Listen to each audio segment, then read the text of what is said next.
The Four Agreements by Don Miguel Ruiz. The Toltec.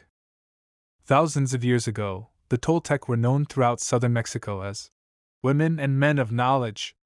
Anthropologists have spoken of the Toltec as a nation or a race, but in fact, the Toltec were scientists and artists who formed a society to explore and conserve the spiritual knowledge and practices of the ancient ones. They came together as masters, nawals, and students at Teotihuacan, the ancient city of pyramids outside Mexico City, known as the place where man becomes God. Over the millennia, the nawals were forced to conceal the ancestral wisdom and maintain its existence in obscurity. European conquest, coupled with rampant misuse of personal power by a few of the apprentices, made it necessary to shield the knowledge from those who were not prepared to use it wisely or who might intentionally misuse it for personal gain. Fortunately, the esoteric Toltec knowledge was embodied and passed on through generations by different lineages of nawals. Though it remained veiled in secrecy for hundreds of years, ancient prophecies foretold the coming of an age when it would be necessary to return the wisdom to the people. Now Don Miguel Ruiz, a nawal from the Eagle Knight lineage, has been guided to share with us the powerful teachings of the Toltec. Toltec knowledge arises from the same essential unity of truth as all the sacred esoteric traditions found around the world. Though it is not a religion, it honors all the spiritual masters who have taught on the earth. While it does embrace spirit, it is most accurately described as a way of life, distinguished by the ready accessibility of happiness and love. Introduction. The Smoky Mirror. 3,000 years ago, there was a human just like you and me who lived near a city surrounded by mountains. The human was studying to become a medicine man, to learn the knowledge of his ancestors, but he didn't completely agree with everything he was learning. In his heart, he felt there must be something more. One day, as he slept in a cave, he dreamed that he saw his own body sleeping. He came out of the cave on the night of a new moon. The sky was clear, and he could see millions of stars. Then something happened inside of him that transformed his life forever. He looked at his hands, he felt his body, and he heard his own voice say, "I am made of light, I am made of stars." He looked at the stars again, and he realized that it's not the stars that create light, but rather light that creates the stars. "Everything is made of light," he said, "and the space in between isn't empty." And he knew that everything that exists is one living being, and that light is the messenger of life, because it is alive and contains all information. Then he realized that although he was made of stars, he was not those stars. "I am in between the stars," he thought. So he called the stars the tonal and the light between the stars the nawal, and he knew that what created the harmony and space between the two is life or intent. Without life, the tonal and the nawal could not exist. Life is the force of the Absolute, the Supreme, the Creator who creates everything. This is what he discovered: everything in existence is a manifestation of the one living being we call God. Everything is God. And he came to the conclusion that human perception is merely light perceiving light. He also saw that matter is a mirror. Everything is a mirror that reflects light and creates images of that light. And the world of illusion, the dream, is just like smoke which doesn't allow us to see what we really are. "The real us is pure love, pure light," he said. This realization changed his life. Once he knew what he really was, he looked around at other humans and the rest of nature, and he was amazed at what he saw. He saw himself in everything, in every human, in every animal, in every tree, in the water, in the rain, in the clouds, in the earth. And he saw that life mixed the tonal and the nawal in different ways to create billions of manifestations of life. In those few moments he comprehended everything. He was very excited, and his heart was filled with peace. He could hardly wait to tell his people what he had discovered. But there were no words to explain it. He tried to tell the others, but they could not understand. They could see that he had changed, that something beautiful was radiating from his eyes and his voice. They noticed that he no longer had judgment about anything or anyone. He was no longer like anyone else. He could understand everyone very well, but no one could understand him. They believed that he was an incarnation of God, and he smiled when he heard this and he said, "It is true. I am God. But you are also God. We are the same, you and I. We are images of light. We are God." But still the people didn't understand him. He had discovered that he was a mirror for the rest of the people, a mirror in which he could see himself. "Everyone is a mirror," he said. He saw himself in everyone, but nobody saw him as themselves. And he realized that everyone was dreaming, but without awareness, without knowing what they really are. They couldn't see him as themselves because there was a wall of fog or smoke between the mirrors. And that wall of fog was made by the interpretation of images of light, the dream of humans. Then he knew that he would soon forget all that he had learned. He wanted to remember all the visions he had had, so he decided to call himself the smoky mirror so that he would always know that matter is a mirror and the smoke in between is what keeps us from knowing what we are. He said, "I am the smoky mirror, because I am looking at myself in all of you, but we don't recognize each other because of the smoke in between us. That smoke is the dream, and the mirror is you, the dreamer. Living is easy with eyes closed, misunderstanding all you see." John Lennon. Chapter 1. Domestication and the Dream of the Planet. What you are seeing and hearing right now is nothing but a dream. You are dreaming right now in this moment. You are dreaming with the brain awake. Dreaming is the main function of the mind, and the mind dreams 24 hours a day. It dreams when the brain is awake, and it also dreams when the brain is asleep. The difference is that when the brain is awake, there is a material frame that makes us perceive things in a linear way. When we go to sleep, we do not have the frame, and the dream has the tendency to change constantly. Humans are dreaming all the time. Before we were born, the humans before us created a big outside dream that we will call society's dream, or the dream of the planet. The dream of the planet is the collective dream of billions of smaller, personal dreams, which together create a dream of a family, a dream of a community, a dream of a city, a dream of a country, and finally a dream of the whole humanity. The dream of the planet includes all of society's rules, its beliefs, its laws, its religions, its different cultures and ways to be, its governments, schools, social events, and holidays. We are born with the capacity to learn how to dream, and the humans who lived before us teach us how to dream the way society dreams. The outside dream has so many rules that when a new human is born, we hook the child's attention and introduce these rules into his or her mind. The outside dream uses mom and dad, the schools, and religion to teach us how to dream. Attention is the ability we have to discriminate and to focus only on that which we want to perceive. We can perceive millions of things simultaneously, but using our attention, we can hold whatever we want to perceive in the foreground of our mind. The adults around us hooked our attention and put information into our minds through repetition. That is the way we learned everything we know. By using our attention, we learned a whole reality, a whole dream. We learned how to behave in society, what to believe and what not to believe, what is acceptable and what is not acceptable, what is good and what is bad, what is beautiful and what is ugly, what is right and what is wrong. It was all there already. All that knowledge, all those rules and concepts about how to behave in the world. When you were in school, you sat in a little chair and put your attention on what the teacher was teaching you.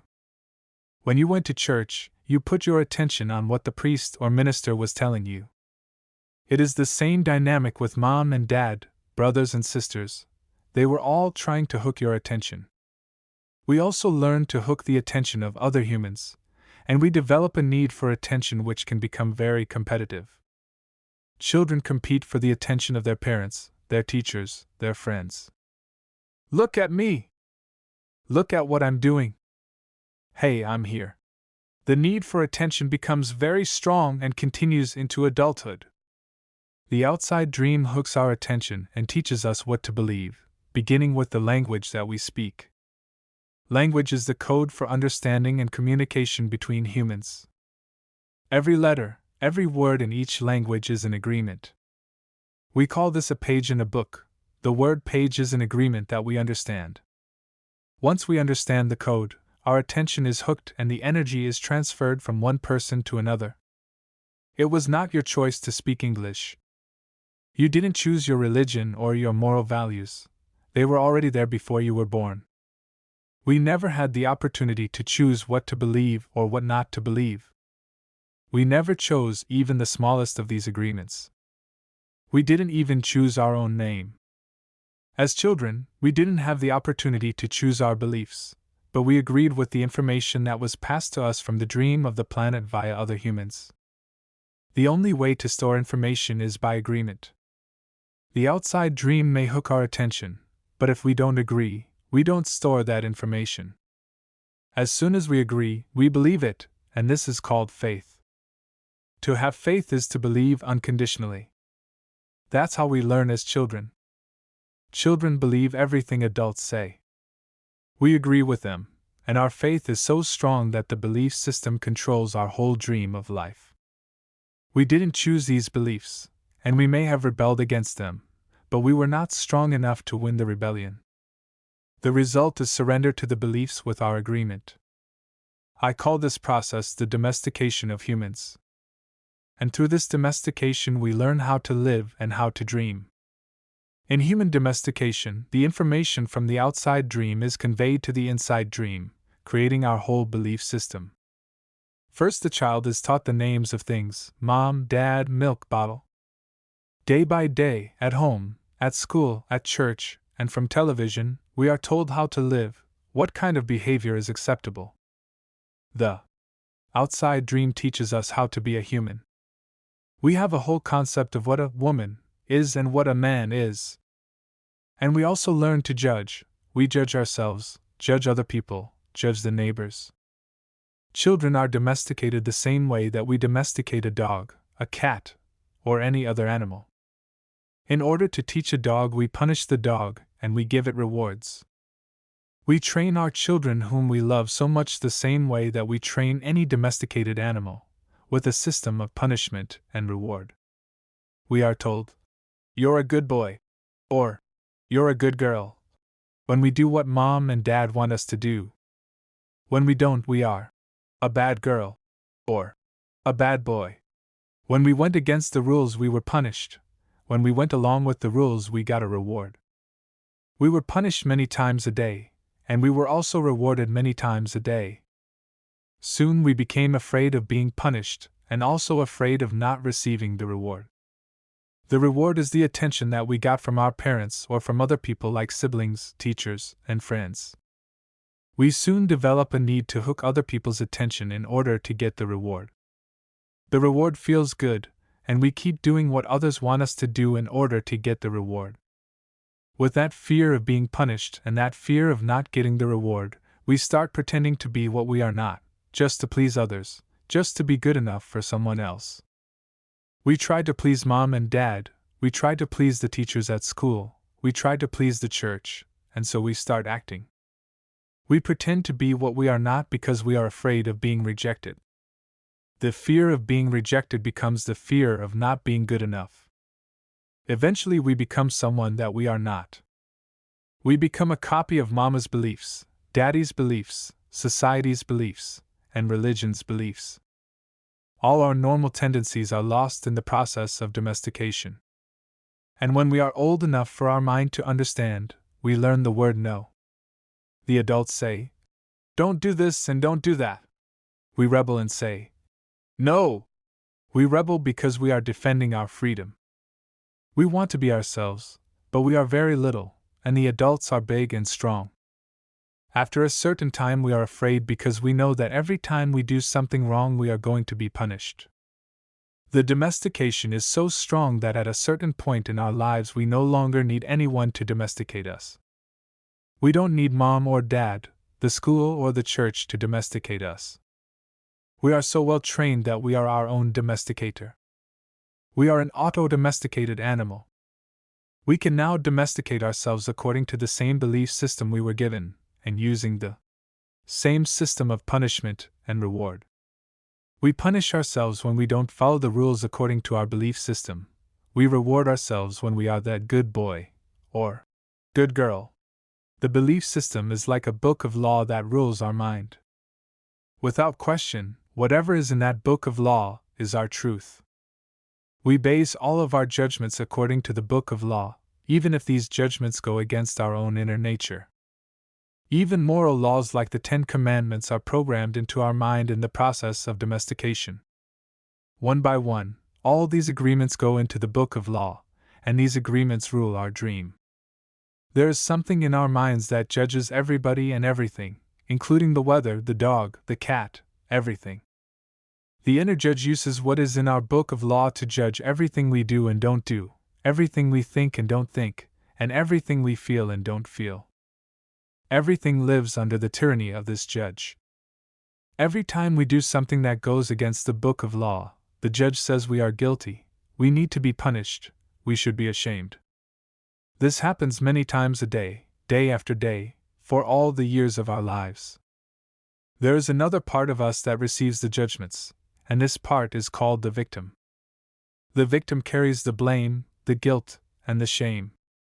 It is the part of us that says, "Per me, I'm not good enough, I'm not intelligent enough, I'm not attractive enough, I'm not worthy of love, per me." The big judge agrees and says, "Yes, you are not good enough." And this is all based on a belief system that we never chose to believe. These beliefs are so strong that even years later, when we are exposed to new concepts and try to make our own decisions, we find that these beliefs still control our lives. Whatever goes against the book of law will make you feel a funny sensation in your solar plexus, and it's called fear. Breaking the rules in the book of law opens your emotional wounds, and your reaction is to create emotional poison. Because everything that is in the book of law has to be true, anything that challenges what you believe is going to make you feel unsafe. Even if the book of law is wrong, it makes you feel safe. That is why we need a great deal of courage to challenge our own beliefs. Because even if we know we didn't choose all these beliefs, it is also true that we agreed to all of them. The agreement is so strong that even if we understand the concept of it not being true, we feel the blame, the guilt, and the shame that occur if we go against these rules. Just as the government has a book of laws that rule the society's dream, our belief system is the book of laws that rules our personal dream. All these laws exist in our mind, we believe them, and the judge inside us bases everything on these rules. The judge decrees, and the victim suffers the guilt and punishment. But who says there is justice in this dream? True justice is paying only once for each mistake. True injustice is paying more than once for each mistake. How many times do we pay for one mistake? The answer is thousands of times. The human is the only animal on earth that pays 1,000 times for the same mistake. The rest of the animals pay once for every mistake they make. But not us.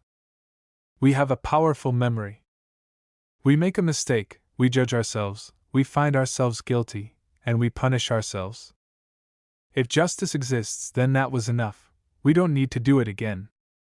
But every time we remember, we judge ourselves again, we are guilty again, and we punish ourselves again, and again, and again.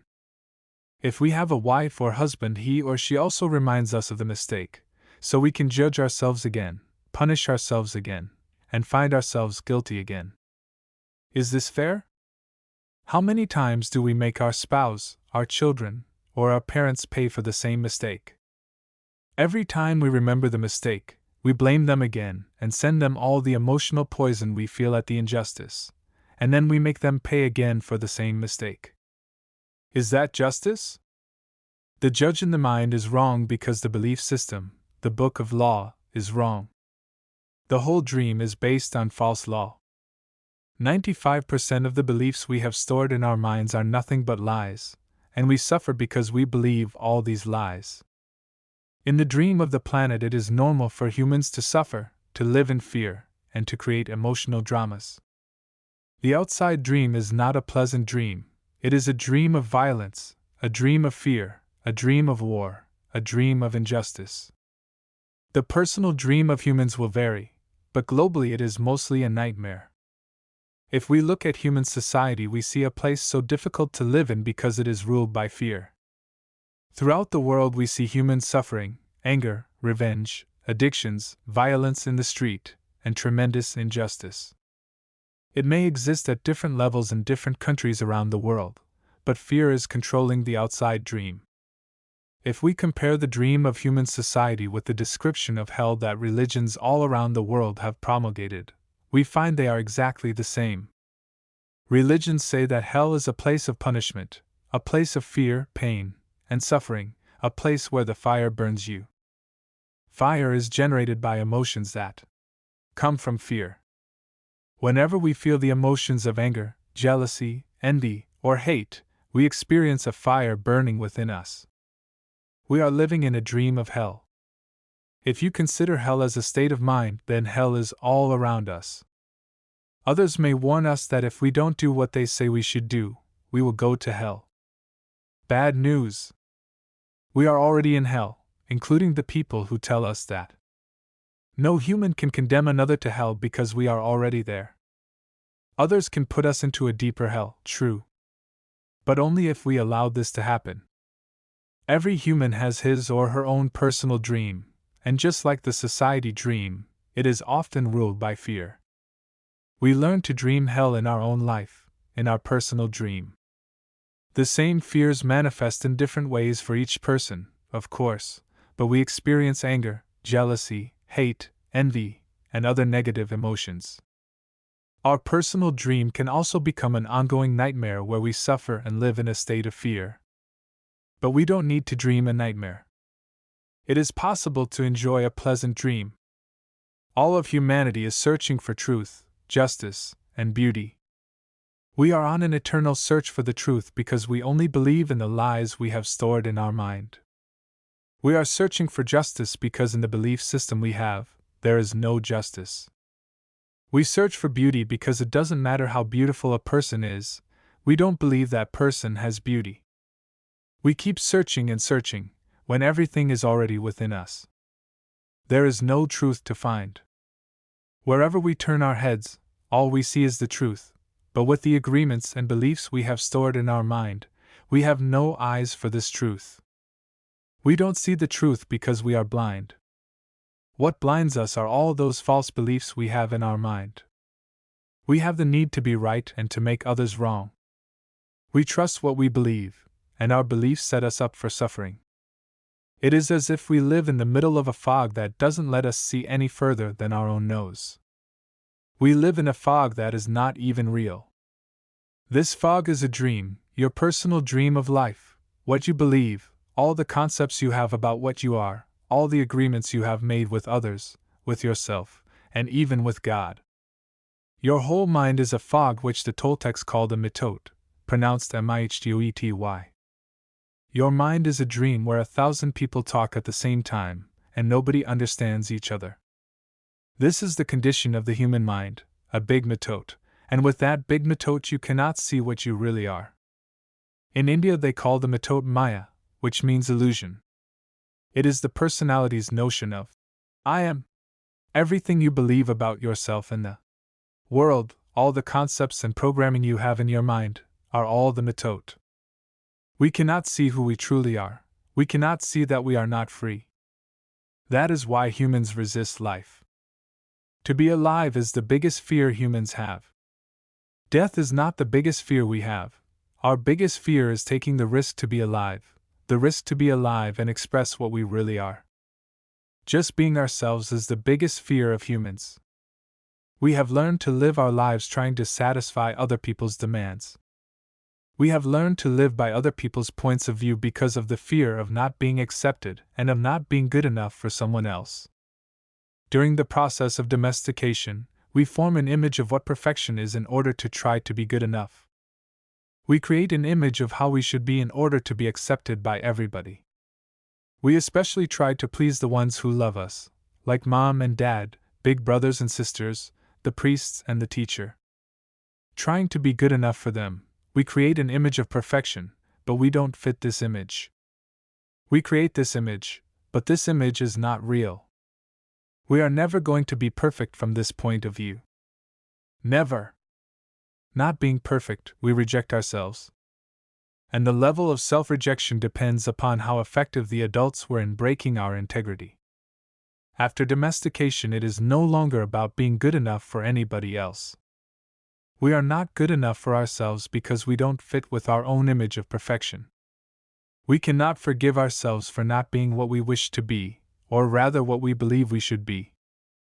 We cannot forgive ourselves for not being perfect. We know we are not what we believe we are supposed to be, and so we feel false, frustrated, and dishonest. We try to hide ourselves, and we pretend to be what we are not. The result is that we feel unauthentic and wear social masks to keep others from noticing this. We are so afraid that somebody else will notice that we are not what we pretend to be. We judge others according to our image of perfection as well, and naturally they fall short of our expectations. We dishonor ourselves just to please other people. We even do harm to our physical bodies just to be accepted by others. You see teenagers taking drugs just to avoid being rejected by other teenagers. They are not aware that the problem is that they don't accept themselves. They reject themselves because they are not what they pretend to be. They wish to be a certain way, but they are not, and for this they carry shame and guilt. Humans punish themselves endlessly for not being what they believe they should be. They become very self-abusive, and they use other people to abuse themselves as well.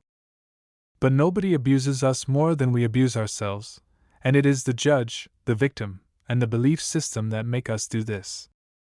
True, we find people who say their husband or wife, or mother or father, abuse them, but you know that we abuse ourselves much more than that. The way we judge ourselves is the worst judge that ever existed. If we make a mistake in front of people, we try to deny the mistake and cover it up. But as soon as we are alone, the judge becomes so strong, the guilt is so strong, and we feel so stupid, or so bad, or so unworthy. In your whole life, nobody has ever abused you more than you have abused yourself. And the limit of your self-abuse is exactly the limit that you will tolerate from someone else. If someone abuses you a little more than you abuse yourself, you will probably walk away from that person. But if someone abuses you a little less than you abuse yourself, you will probably stay in the relationship and tolerate it endlessly. If you abuse yourself very badly, you can even tolerate someone who beats you up, humiliates you, and treats you like dirt. Why? Because in your belief system you say, "I deserve it. This person is doing me a favor by being with me. I'm not worthy of love and respect. I'm not good enough." We have the need to be accepted and to be loved by others, but we cannot accept and love ourselves. The more self-love we have, the less we will experience self-abuse.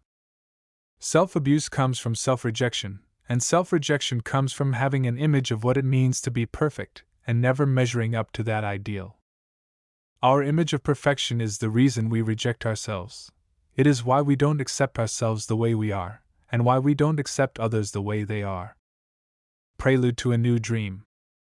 There are thousands of agreements you have made with yourself, with other people, with your dream of life, with God, with society, with your parents, with your spouse, with your children. But the most important agreements are the ones you made with yourself. In these agreements you tell yourself who you are, what you feel, what you believe, and how to behave. The result is what you call your personality. In these agreements you say, "This is what I am. This is what I believe. I can do certain things, and some things I cannot do. This is reality, that is fantasy. This is possible, that is impossible." One single agreement is not such a problem, but we have many agreements that make us suffer, that make us fail in life. If you want to live a life of joy and fulfillment, you have to find the courage to break those agreements that are fear-based and claim your personal power. The agreements that come from fear require us to expend a lot of energy, but the agreements that come from love help us to conserve energy and even gain extra energy. Each of us is born with a certain amount of personal power that we rebuild every day after we rest. Unfortunately, we spend all our personal power first to create all these agreements, and then to keep these agreements. Our personal power is dissipated by all the agreements we have created, and the result is that we feel powerless. We have just enough power to survive each day, because most of it is used to keep the agreements that trap us in the dream of the planet. How can we change the entire dream of our life when we have no power to change even the smallest agreement? If we can see it as our agreements that rule our own life, and we don't like the dream of our life, we need to change the agreements. When we are finally ready to change our agreements, there are 4 very powerful agreements that will help us to break those agreements that come from fear and deplete our energy. Each time you break an agreement, all the power you used to create it returns to you. If you adopt these 4 new agreements, they will create enough personal power for you to change the entire system of your old agreements. You need a very strong will in order to adopt the 4 agreements. But if you can begin to live your life with these agreements, the transformation in your life will be amazing. You will see the drama of hell disappear right before your very eyes. Instead of living in a dream of hell, you will be creating a new dream, your personal dream of heaven. Chapter 2. The First Agreement. Be impeccable with your word. The first agreement is the most important one and also the most difficult one to honor. It is so important that with just this first agreement you will be able to transcend to the level of existence I call heaven on earth. The first agreement is to be impeccable with your word. It sounds very simple, but it is very, very powerful. Why your word? Your word is the power that you have to create. Your word is the gift that comes directly from God. The Gospel of John in the Bible, speaking of the creation of the universe, says, "In the beginning was the Word, and the Word was with God, and the Word is God." Through the word you express your creative power. It is through the word that you manifest everything. Regardless of what language you speak, your intent manifests through the word. What you dream, what you feel, and what you really are, will all be manifested through the word. The word is not just a sound or a written symbol. The word is a force. It is the power you have to express and communicate, to think, and thereby to create the events in your life. You can speak. What other animal on the planet can speak? The word is the most powerful tool you have as a human. It is the tool of magic. But like a sword with 2 edges, your word can create the most beautiful dream, or your word can destroy everything around you. One edge is the misuse of the word, which creates a living hell. The other edge is the impeccability of the word, which will only create beauty, love, and heaven on earth. Depending upon how it is used, the word can set you free, or it can enslave you even more than you know. All the magic you possess is based on your word. Your word is pure magic, and misuse of your word is black magic. The word is so powerful that one word can change a life or destroy the lives of millions of people. Some years ago, one man in Germany, by the use of the word, manipulated a whole country of the most intelligent people. He led them into a world war with just the power of his word. He convinced others to commit the most atrocious acts of violence. He activated people's fear with the word, and like a big explosion, there was killing and war all around the world. All over the world, humans destroyed other humans because they were afraid of each other. Hitler's word, based on fear-generated beliefs and agreements, will be remembered for centuries. The human mind is like a fertile ground where seeds are continually being planted. The seeds are opinions, ideas, and concepts. You plant a seed, a thought, and it grows. The word is like a seed, and the human mind is so fertile. The only problem is that too often it is fertile for the seeds of fear. Every human mind is fertile, but only for those kinds of seeds it is prepared for. What is important is to see which kind of seeds our mind is fertile for, and to prepare it to receive the seeds of love. Take the example of Hitler. He sent out all those seeds of fear, and they grew very strong and beautifully achieved massive destruction. Seeing the awesome power of the word, we must understand what power comes out of our mouths. One fear or doubt planted in our mind can create an endless drama of events. One word is like a spell, and humans use the word like black magicians, thoughtlessly putting spells on each other. Every human is a magician, and we can either put a spell on someone with our word or we can release someone from a spell. We cast spells all the time with our opinions. An example: I see a friend and give him an opinion that just popped into my mind. I say, I see that kind of color in your face in people who are going to get cancer. If he listens to the word, and if he agrees, he will have cancer in less than 1 year. That is the power of the word. During our domestication, our parents and siblings gave their opinions about us without even thinking. We believed these opinions and we lived in fear over these opinions, like not being good at swimming, or sports, or writing. Someone gives an opinion and says, "Look, this girl is ugly." The girl listens, believes she is ugly, and grows up with the idea that she is ugly. It doesn't matter how beautiful she is, as long as she has that agreement, she will believe that she is ugly. That is the spell she is under. By hooking our attention, the word can enter our mind and change a whole belief for better or for worse. Another example: you may believe you are stupid, and you may have believed this for as long as you can remember. This agreement can be very tricky, causing you to do a lot of things just to ensure that you are stupid. You may do something and think to yourself, "I wish I were smart, but I must be stupid or I wouldn't have done that." The mind goes in hundreds of different directions, and we could spend days getting hooked by just that one belief in our own stupidity. Then one day someone hooks your attention and, using the word, lets you know that you are not stupid. You believe what the person says and make a new agreement. As a result, you no longer feel or act stupid. A whole spell is broken, just by the power of the word.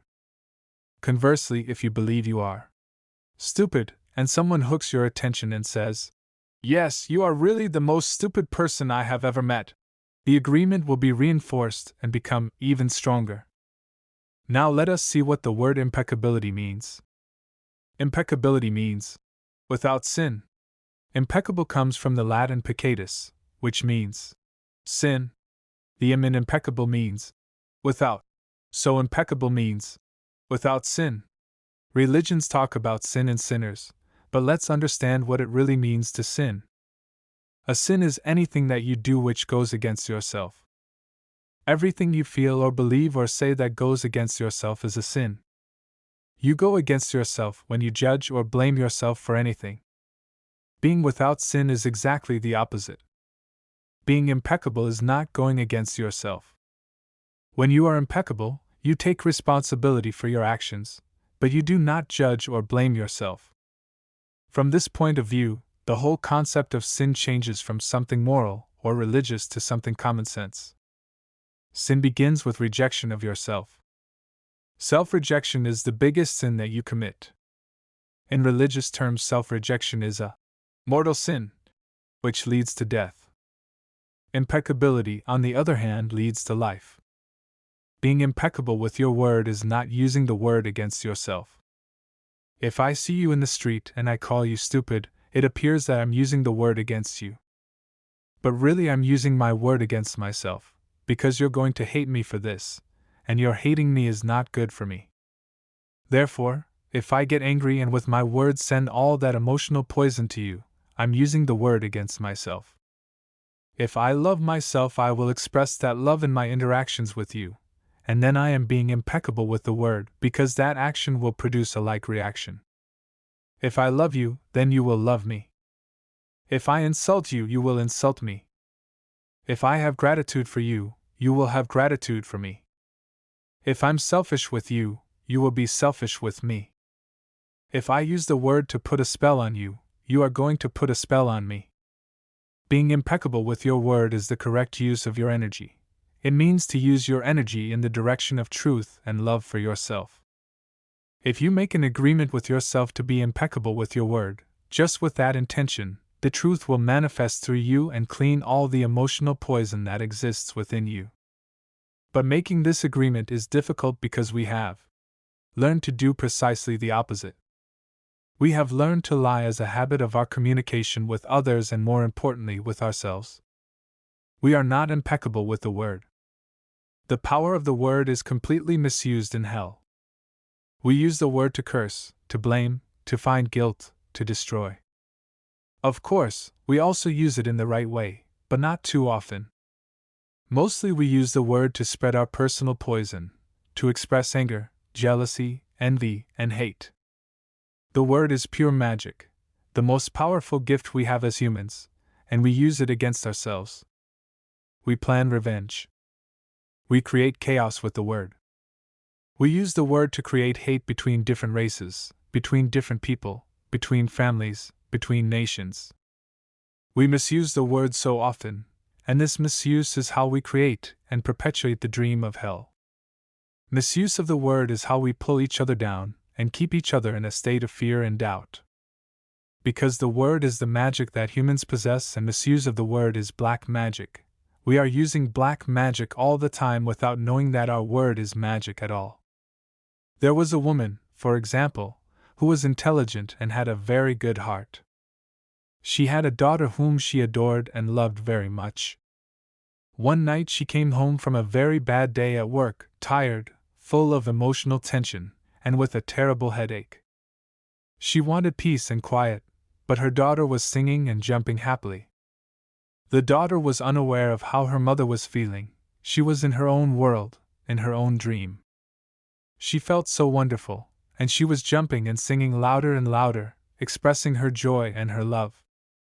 She was singing so loud that it made her mother's headache even worse, and at a certain moment, the mother lost control.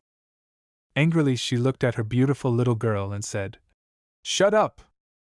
You have an ugly voice. Can you just shut up?" The truth is that the mother's tolerance for any noise was non-existent.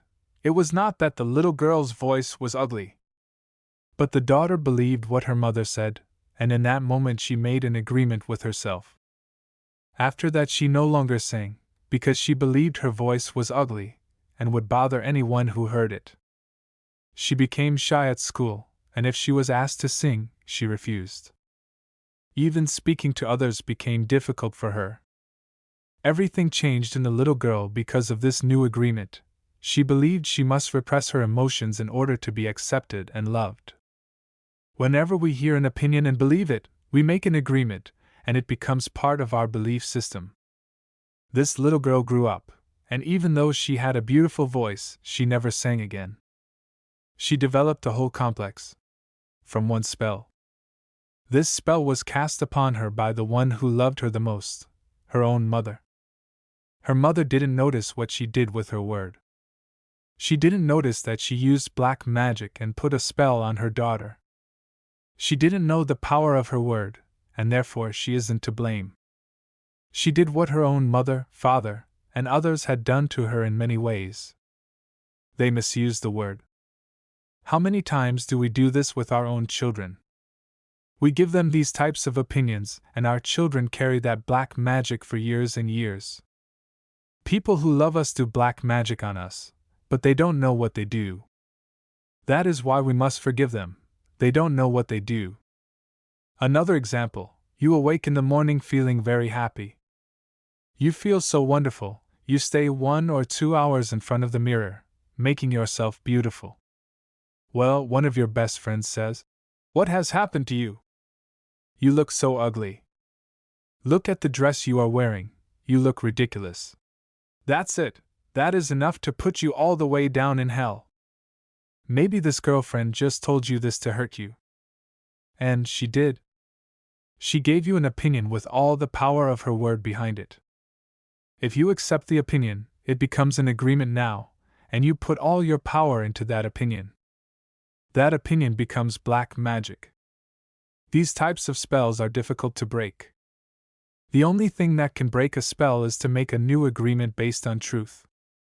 The truth is the most important part of being impeccable with your word.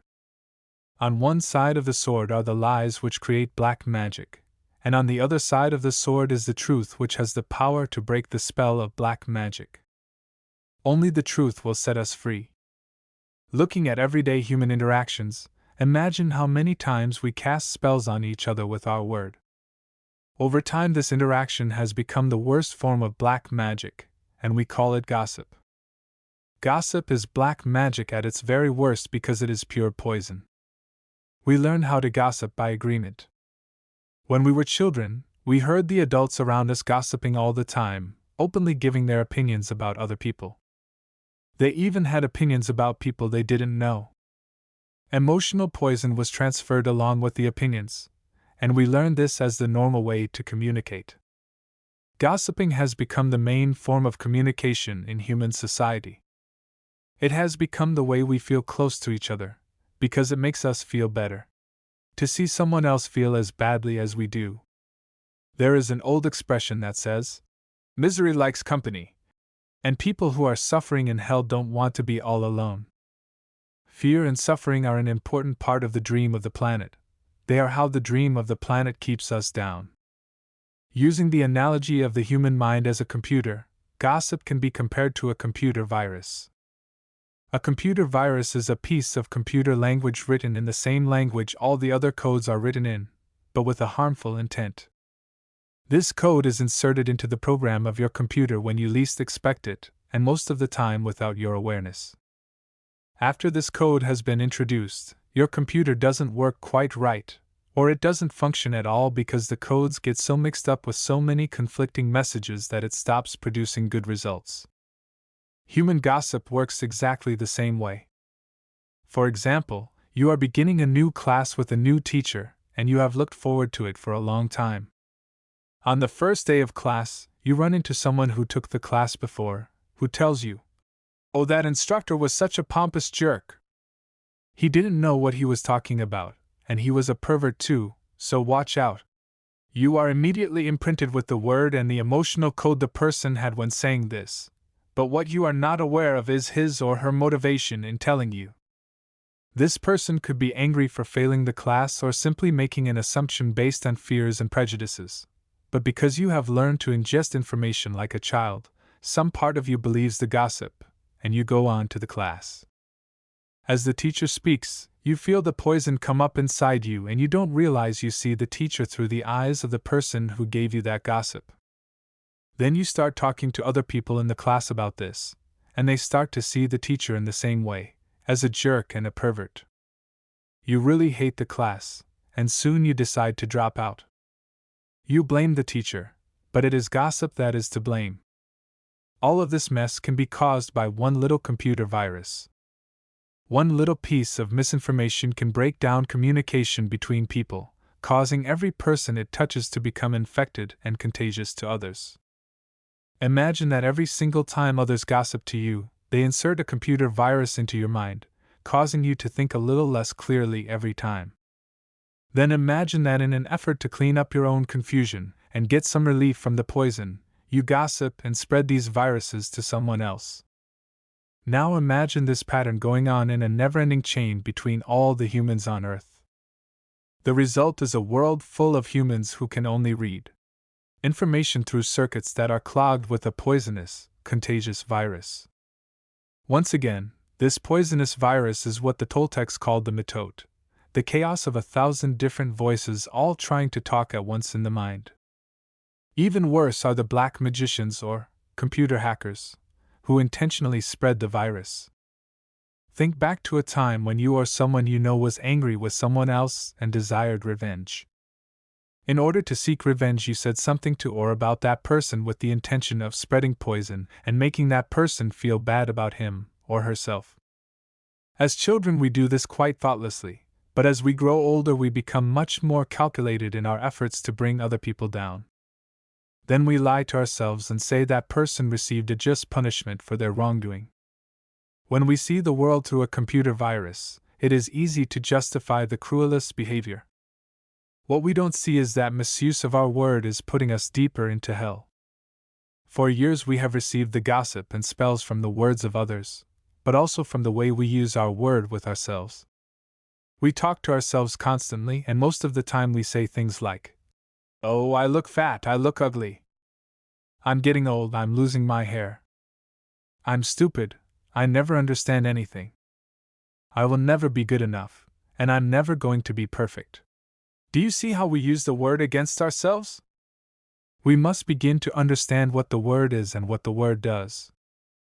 If you understand the first agreement, be impeccable with your word, you begin to see all the changes that can happen in your life.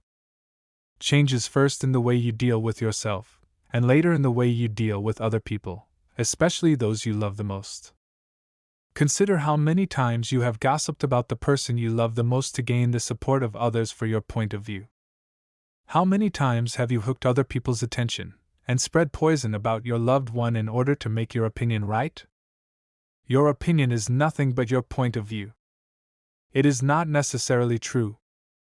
Your opinion comes from your beliefs, your own ego, and your own dream. We create all this poison and spread it to others just so we can feel right about our own point of view.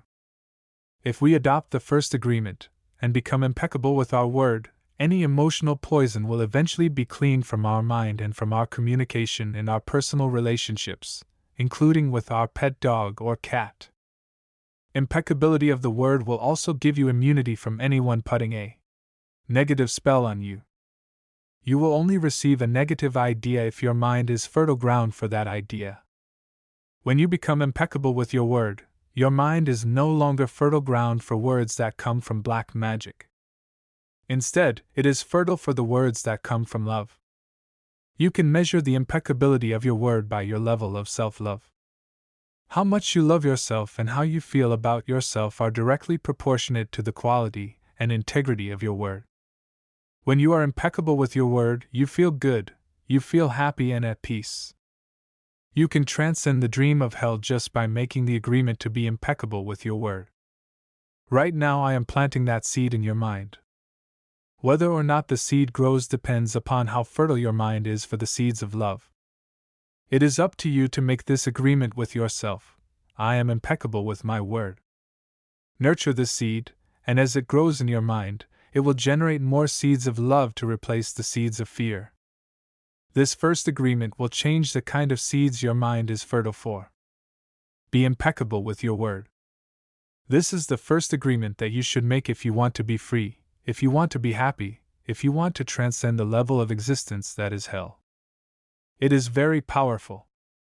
Use the word in the correct way. Use the word to share your love. Use white magic, beginning with yourself. Tell yourself how wonderful you are, how great you are. Tell yourself how much you love yourself. Use the word to break all those tiny agreements that make you suffer. It is possible. It is possible because I did it, and I am no better than you. No, we are exactly the same. We have the same kind of brain, the same kind of bodies. We are humans. If I was able to break those agreements and create new agreements, then you can do the same. If I can be impeccable with my word, why not you? Just this one agreement can change your whole life. Impeccability of the word can lead you to personal freedom, to huge success and abundance. It can take away all fear and transform it into joy and love. Just imagine what you can create with impeccability of the word. With the impeccability of the word, you can transcend the dream of fear and live a different life. You can live in heaven in the middle of thousands of people living in hell because you are immune to that hell. You can attain the kingdom of heaven from this one agreement. Be impeccable with your word. Chapter 3. The second agreement. Don't take anything personally. The next three agreements are really born from the first agreement. The second agreement is don't take anything personally. Whatever happens around you, don't take it personally. Using an earlier example, if I see you on the street and I say, "Hey, you are so stupid," without knowing you, it's not about you, it's about me. If you take it personally, then perhaps you believe you are stupid. Maybe you think to yourself, "How does he know?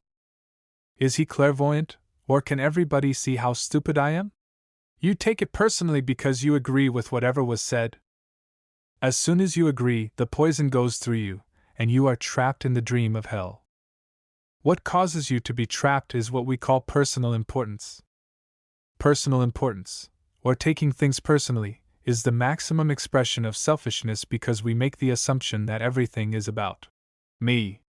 During the period of our education, or our domestication, we learn to take everything personally. We think we are responsible for everything. Me, always me. Nothing other people do is because of you.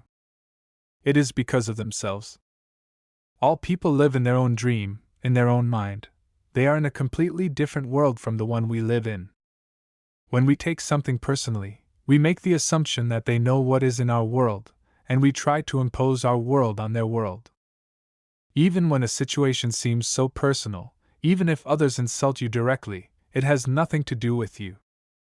What they say, what they do, and the opinions they give are according to the agreements they have in their own minds. Their point of view comes from all the programming they received during domestication.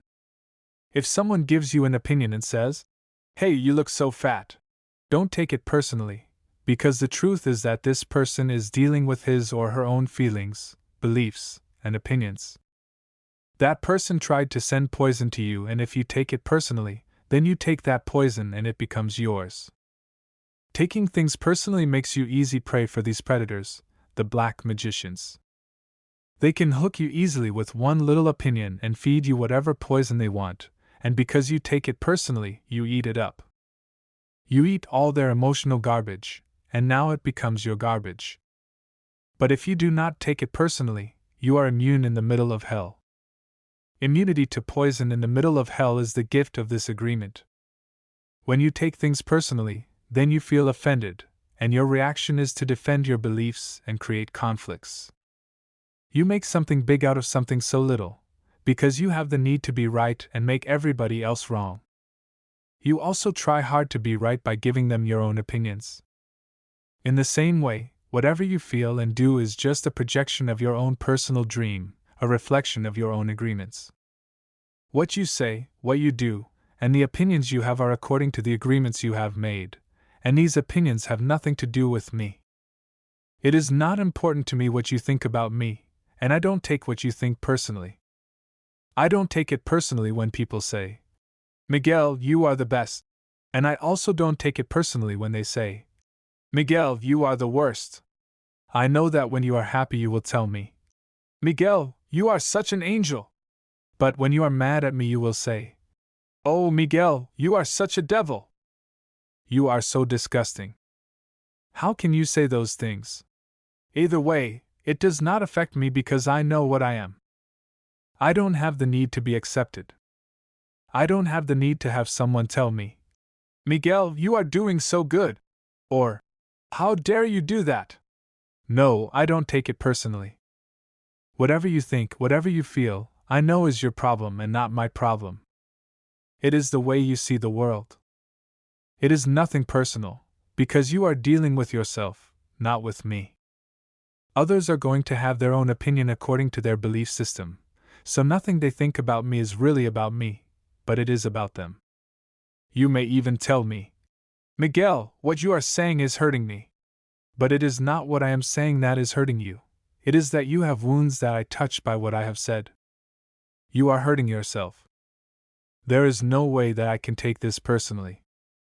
Not because I don't believe in you or don't trust you, but because I know that you see the world with different eyes, with your eyes. You create an entire picture or movie in your mind, and in that picture you are the director, you are the producer, you are the main actor or actress. Everyone else is a secondary actor or actress. It is your movie. The way you see that movie is according to the agreements you have made with life. Your point of view is something personal to you. It is no one's truth but yours. Then, if you get mad at me, I know you are dealing with yourself. I am the excuse for you to get mad. And you get mad because you are afraid, because you are dealing with fear. If you are not afraid, there is no way you will get mad at me. If you are not afraid, there is no way you will hate me. If you are not afraid, there is no way you will be jealous or sad. If you live without fear, if you love, there is no place for any of those emotions. If you don't feel any of those emotions, it is logical that you will feel good. When you feel good, everything around you is good. When everything around you is great, everything makes you happy. You are loving everything that is around you, because you are loving yourself. Because you like the way you are. Because you are content with you. Because you are happy with your life. You are happy with the movie that you are producing, happy with your agreements with life. You are at peace, and you are happy. You live in that state of bliss where everything is so wonderful, and everything is so beautiful. In that state of bliss, you are making love all the time with everything that you perceive.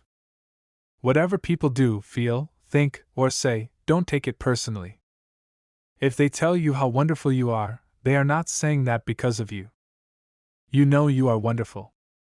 It is not necessary to believe other people who tell you that you are wonderful. Don't take anything personally. Even if someone got a gun and shot you in the head, it was nothing personal. Even at that extreme. Even the opinions you have about yourself are not necessarily true, therefore, you don't need to take whatever you hear in your own mind personally. The mind has the ability to talk to itself, but it also has the ability to hear information that is available from other realms. Sometimes you hear a voice in your mind, and you may wonder where it came from. This voice may have come from another reality in which there are living beings very similar to the human mind. The Toltecs called these beings allies. In Europe, Africa, and India they called them the gods. Our mind also exists in the level of the gods. Our mind also lives in that reality, and can perceive that reality. The mind sees with the eyes and perceives this waking reality. But the mind also sees and perceives without the eyes, although the reason is hardly aware of this perception. The mind lives in more than one dimension. There may be times when you have ideas that don't originate in your mind, but you are perceiving them with your mind. You have the right to believe or not believe these voices and the right not to take what they say personally. We have a choice whether or not to believe the voices we hear within our own minds, just as we have a choice of what to believe and agree with in the dream of the planet. The mind can also talk and listen to itself. The mind is divided as your body is divided. Just as you can say, I have one hand, and I can shake my other hand, and feel the other hand, the mind can talk to itself. Part of the mind is speaking, and the other part is listening. It is a big problem when 1,000 parts of your mind are all speaking at the same time. This is called a metote, remember? The metote can be compared to a huge marketplace where thousands of people are talking and bartering at the same time. Each one has different thoughts and feelings. Each one has a different point of view. The programming in the mind, all of those agreements we have made, are not necessarily compatible with each other. Every agreement is like a separate living being. It has its own personality and its own voice. There are conflicting agreements that go against other agreements and on until it becomes a big war in the mind. The metote is the reason humans hardly know what they want, how they want it, or when they want it. They don't agree with themselves because there are parts of the mind that want one thing, and other parts that want exactly the opposite. Some part of the mind has objections to certain thoughts and actions, and another part supports the actions of the opposing thoughts. All these little living beings create inner conflict because they are alive and they each have a voice. Only by making an inventory of our agreements will we uncover all of the conflicts in the mind and eventually make order out of the chaos of the metote. Don't take anything personally because by taking things personally you set yourself up to suffer for nothing. Humans are addicted to suffering at different levels and to different degrees, and we support each other in maintaining these addictions. Humans agree to help each other suffer. If you have the need to be abused, you will find it easy to be abused by others. Likewise, if you are with people who need to suffer, something in you makes you abuse them. It is as if they have a note on their back that says, "Please kick me." They are asking for justification for their suffering. Their addiction to suffering is nothing but an agreement that is reinforced every day. Wherever you go, you will find people lying to you, and as your awareness grows, you will notice that you also lie to yourself. Do not expect people to tell you the truth because they also lie to themselves. You have to trust yourself and choose to believe or not to believe what someone says to you. When we really see other people as they are without taking it personally, we can never be hurt by what they say or do. Even if others lie to you, it is okay. They are lying to you because they are afraid. They are afraid you will discover that they are not perfect. It is painful to take that social mask off. If others say one thing, but do another, you are lying to yourself if you don't listen to their actions. But if you are truthful with yourself, you will save yourself a lot of emotional pain. Telling yourself the truth about it may hurt, but you don't need to be attached to the pain. Healing is on the way, and it's just a matter of time before things will be better for you. If someone is not treating you with love and respect, it is a gift if they walk away from you. If that person doesn't walk away, you will surely endure many years of suffering with him or her. Walking away may hurt for a while, but your heart will eventually heal. Then you can choose what you really want. You will find that you don't need to trust others as much as you need to trust yourself to make the right choices. When you make it a strong habit not to take anything personally, you avoid many upsets in your life. Your anger, jealousy, and envy will disappear, and even your sadness will simply disappear if you don't take things personally. If you can make this second agreement a habit, you will find that nothing can put you back into hell. There is a huge amount of freedom that comes to you when you take nothing personally.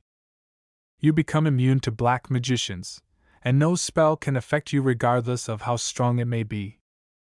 The whole world can gossip about you, and if you don't take it personally, you are immune.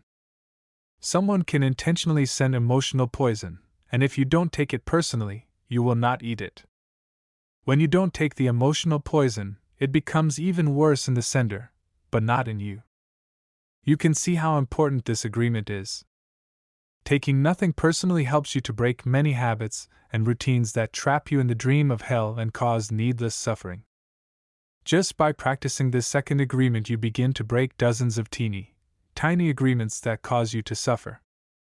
And if you practice the first two agreements, you will break 75% of the tiny agreements that keep you trapped in hell. Write this agreement on paper and put it on your refrigerator to remind you all the time, don't take anything personally. As you make a habit of not taking anything personally, you won't need to place your trust in what others do or say. You will only need to trust yourself to make responsible choices. You are never responsible for the actions of others, you are only responsible for you. When you truly understand this, and refuse to take things personally, you can hardly be hurt by the careless comments or actions of others. If you keep this agreement, you can travel around the world with your heart completely open and no one can hurt you. You can say, "I love you," without fear of being ridiculed or rejected. You can ask for what you need.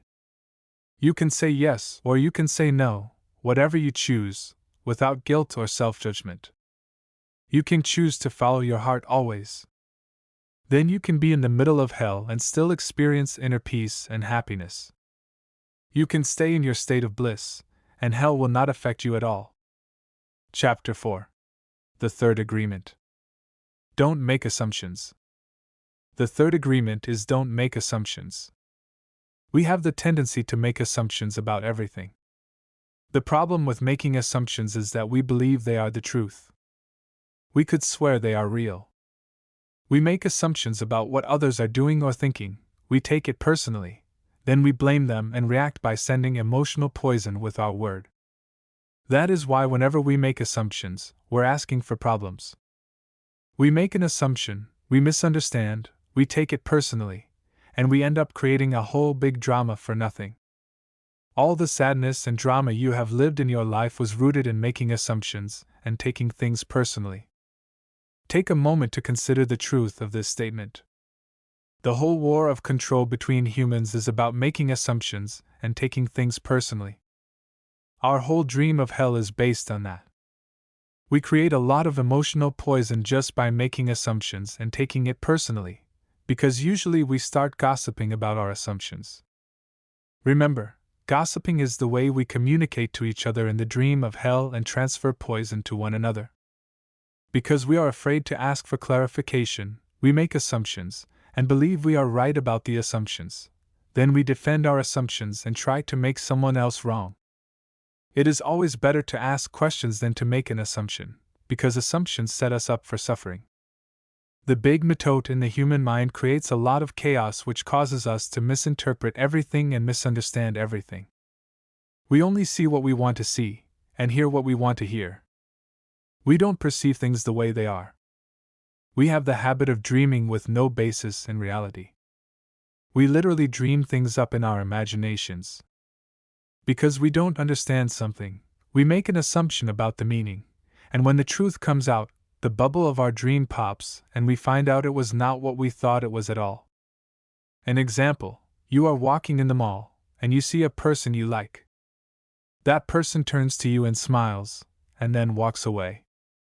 You can make a lot of assumptions just because of this one experience. With these assumptions, you can create a whole fantasy. And you really want to believe this fantasy and make it real. A whole dream begins to form just from your assumptions, and you can believe, oh, this person really likes me. In your mind, a whole relationship begins from that. Maybe you even get married in this fantasy land. But the fantasy is in your mind, in your personal dream. Making assumptions in our relationships is really asking for problems. Often we make the assumption that our partners know what we think and that we don't have to say what we want.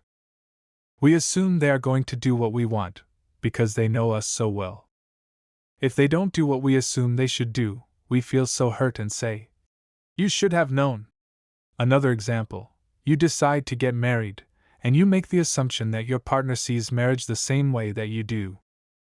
Then you live together, and you find out this is not true. This creates a lot of conflict, but you still don't try to clarify your feelings about marriage. The husband comes home from work and the wife is mad, and the husband doesn't know why. Maybe it's because the wife made an assumption. Without telling him what she wants, she makes an assumption that he knows her so well, that he knows what she wants, as if he can read her mind. She gets so upset because he fails to meet her expectations. Making assumptions in relationships leads to a lot of fights, a lot of difficulties, a lot of misunderstandings with people we supposedly love. In any kind of relationship, we can make the assumption that others know what we think, and we don't have to say what we want. They are going to do what we want because they know us so well. If they don't do what we want, what we assume they should do, we feel hurt and think, "How could you do that? You should know." Again, we make the assumption that the other person knows what we want. A whole drama is created because we make this assumption and then put more assumptions on top of it. It is very interesting how the human mind works. We have the need to justify everything, to explain and understand everything, in order to feel safe. We have millions of questions that need answers because there are so many things that the reasoning mind cannot explain. It is not important if the answer is correct, just the answer itself makes us feel safe. This is why we make assumptions. If others tell us something, we make assumptions, and if they don't tell us something, we make assumptions to fulfill our need to know and to replace the need to communicate. Even if we hear something and we don't understand, we make assumptions about what it means and then believe the assumptions. We make all sorts of assumptions because we don't have the courage to ask questions. These assumptions are made so fast and unconsciously most of the time, because we have agreements to communicate this way. We have agreed that it is not safe to ask questions. We have agreed that if people love us, they should know what we want or how we feel. When we believe something, we assume we are right about it to the point that we will destroy relationships in order to defend our position. We make the assumption that everyone sees life the way we do. We assume that others think the way we think, feel the way we feel, judge the way we judge, and abuse the way we abuse. This is the biggest assumption that humans make. And this is why we have a fear of being ourselves around others. Because we think everyone else will judge us, victimize us, abuse us, and blame us as we do ourselves. So even before others have a chance to reject us, we have already rejected ourselves. That is the way the human mind works. We also make assumptions about ourselves, and this creates a lot of inner conflict. I think I am able to do this. You make this assumption, for instance, then you discover you aren't able to do it. You overestimate or underestimate yourself because you haven't taken the time to ask yourself questions and to answer them. Perhaps you need to gather more facts about a particular situation. Or maybe you need to stop lying to yourself about what you truly want. Often, when you go into a relationship with someone you like, you have to justify why you like that person. You only see what you want to see and you deny there are things you don't like about that person. You lie to yourself just to make yourself right. Then you make assumptions, and one of the assumptions is, my love will change this person. But this is not true. Your love will not change anybody. If others change, it's because they want to change, not because you can change them. Then something happens between the two of you, and you get hurt. Suddenly you see what you didn't want to see before, only now it is amplified by your emotional poison. Now you have to justify your emotional pain and blame them for your choices. We don't need to justify love, it is there or not there. Real love is accepting other people the way they are without trying to change them. If we try to change them, this means we don't really like them. Of course, if you decide to live with someone, if you make that agreement, it is always better to make that agreement with someone who is exactly the way you want him or her to be. Find someone whom you don't have to change at all. It is much easier to find someone who is already the way you want him or her to be, instead of trying to change that person. Also, that person must love you just the way you are, so he or she doesn't have to change you at all. If others feel they have to change you, that means they really don't love you just the way you are. So why be with someone if you're not the way he or she wants you to be? We have to be what we are, so we don't have to present a false image. If you love me the way I am, okay, take me. If you don't love me the way I am, okay, bye-bye. Find someone else. It may sound harsh, but this kind of communication means the personal agreements we make with others are clear and impeccable. Just imagine the day that you stop making assumptions with your partner, and eventually with everyone else in your life.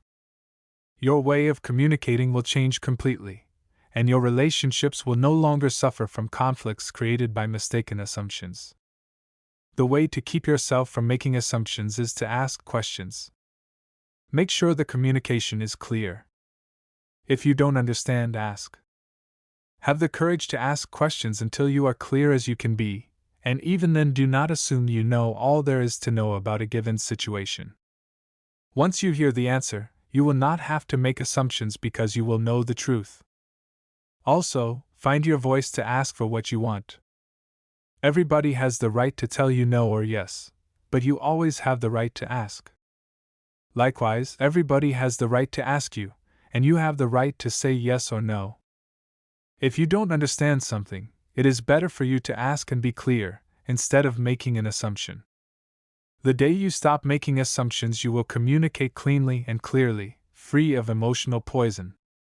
Without making assumptions, your word becomes impeccable. With clear communication, all of your relationships will change, not only with your partner, but with everyone else. You won't need to make assumptions because everything becomes so clear. This is what I want, this is what you want. If we communicate in this way, our word becomes impeccable. If all humans could communicate in this way, with impeccability of the word, there would be no wars, no violence, no misunderstandings. All human problems would be resolved if we could just have good, clear communication. This, then, is the third agreement: don't make assumptions. Just saying this sounds easy, but I understand that it is difficult to do. It is difficult because we so often do exactly the opposite. We have all these habits and routines that we are not even aware of. Becoming aware of these habits and understanding the importance of this agreement is the first step. But understanding its importance is not enough. Information or an idea is merely the seed in your mind. What will really make the difference is action. Taking the action over and over again strengthens your will, nurtures the seed, and establishes a solid foundation for the new habit to grow. After many repetitions, these new agreements will become second nature, and you will see how the magic of your word transforms you from a black magician into a white magician. A white magician uses the word for creation, giving, sharing, and loving. By making this one agreement a habit, your whole life will be completely transformed. When you transform your whole dream, magic just happens in your life. What you need comes to you easily because Spirit moves freely through you. This is the mastery of intent, the mastery of the Spirit, the mastery of love, the mastery of gratitude, and the mastery of life. This is the goal of the Toltec. This is the path to personal freedom. Chapter 5. The Fourth Agreement. Always do your best. There is just one more agreement, but it's the one that allows the other three to become deeply ingrained habits. The fourth agreement is about the action of the first three. Always do your best. Under any circumstance, always do your best, no more and no less. But keep in mind that your best is never going to be the same from one moment to the next. Everything is alive and changing all the time, so your best will sometimes be high quality, and other times it will not be as good. When you wake up refreshed and energized in the morning, your best will be better than when you are tired at night. Your best will be different when you are healthy as opposed to sick, or sober as opposed to drunk. Your best will depend on whether you are feeling wonderful and happy, or upset, angry, or jealous. In your everyday moods, your best can change from one moment to another, from 1 hour to the next, from one day to another. Your best will also change over time. As you build the habit of the 4 new agreements, your best will become better than it used to be. Regardless of the quality, keep doing your best, no more and no less than your best. If you try too hard to do more than your best, you will spend more energy than is needed, and in the end your best will not be enough. When you overdo, you deplete your body and go against yourself, and it will take you longer to accomplish your goal. But if you do less than your best, you subject yourself to frustrations, self-judgment, guilt, and regrets. Just do your best, in any circumstance in your life.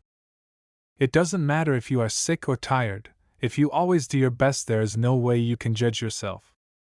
And if you don't judge yourself, there is no way you are going to suffer from guilt, blame, and self-punishment.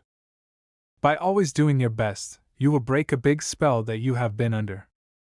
There was a man who wanted to transcend his suffering, so he went to a Buddhist temple to find a master to help him. He went to the master and asked, "Master, if I meditate 4 hours a day, how long will it take me to transcend?" The master looked at him and said, "If you meditate 4 hours a day, perhaps you will transcend in 10 years. Thinking he could do better, the man then said, "Oh, master, what if I meditated 8 hours a day? How long will it take me to transcend?"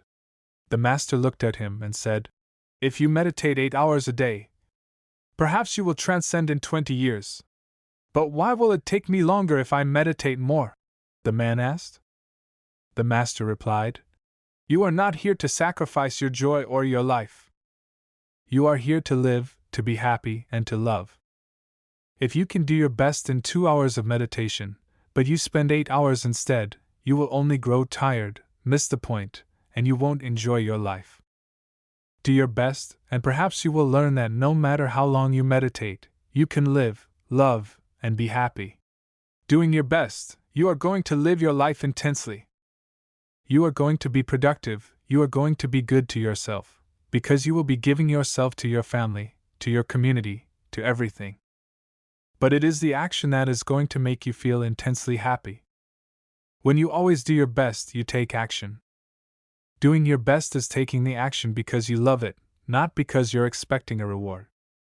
Most people do exactly the opposite. They only take action when they expect a reward, and they don't enjoy the action. And that's the reason why they don't do their best. For example, most people go to work every day just thinking of payday, and the money they will get from the work they are doing. They can hardly wait for Friday or Saturday, whatever day they receive their money, and can take time off. They are working for the reward, and as a result they resist work. They try to avoid the action, and it becomes more difficult, and they don't do their best. They work so hard all week long, suffering the work, suffering the action, not because they like to, but because they feel they have to. They have to work because they have to pay the rent, because they have to support their family. They have all that frustration, and when they do receive their money they are unhappy. They have 2 days to rest, to do what they want to do, and what do? They try to escape. They get drunk because they don't like themselves. They don't like their life. There are many ways that we hurt ourselves when we don't like who we are. On the other hand, if you take action just for the sake of doing it, without expecting a reward, you will find that you enjoy every action you do. Rewards will come, but you are not attached to the reward. You can even get more than you would have imagined for yourself without expecting a reward. If we like what we do, if we always do our best, then we are really enjoying life. We are having fun, we don't get bored, we don't have frustrations. When you do your best, you don't give the judge the opportunity to find you guilty or to blame you. If you have done your best and the judge tries to judge you according to your book of laws, you've got the answer. I did my best. There are no regrets. That is why we always do our best. It is not an easy agreement to keep, but this agreement is really going to set you free. When you do your best, you learn to accept yourself. But you have to be aware and learn from your mistakes.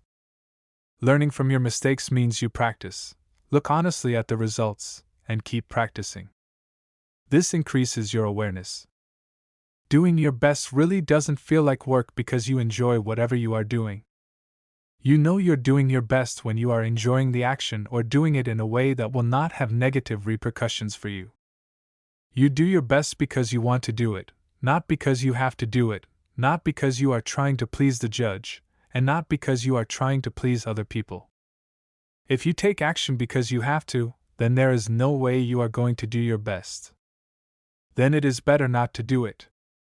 No, you do your best because doing your best all the time makes you so happy. When you are doing your best just for the pleasure of doing it, you are taking action because you enjoy the action. Action is about living fully. Inaction is the way that we deny life.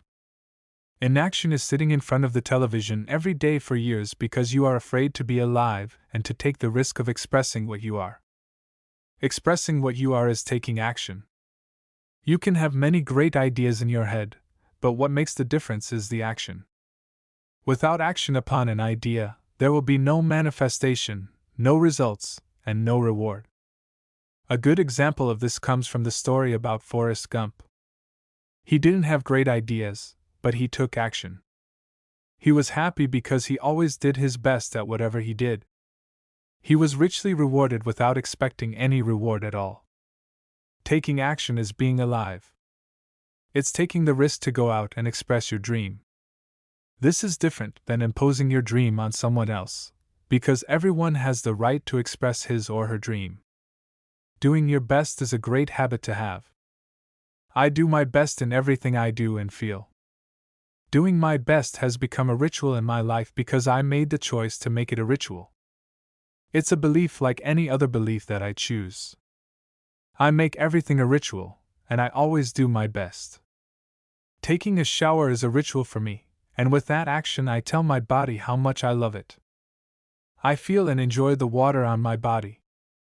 I do my best to fulfill the needs of my body. I do my best to give to my body and to receive what my body gives to me.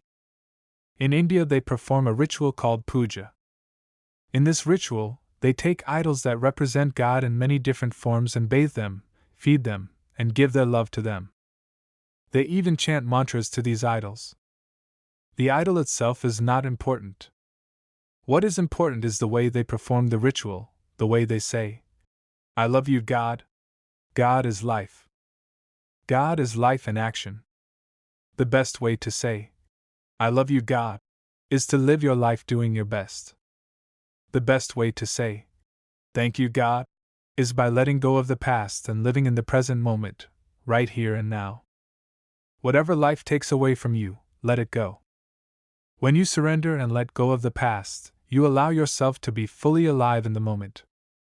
Letting go of the past means you can enjoy the dream that is happening right now. If you live in a past dream, you don't enjoy what is happening right now because you will always wish it to be different than it is.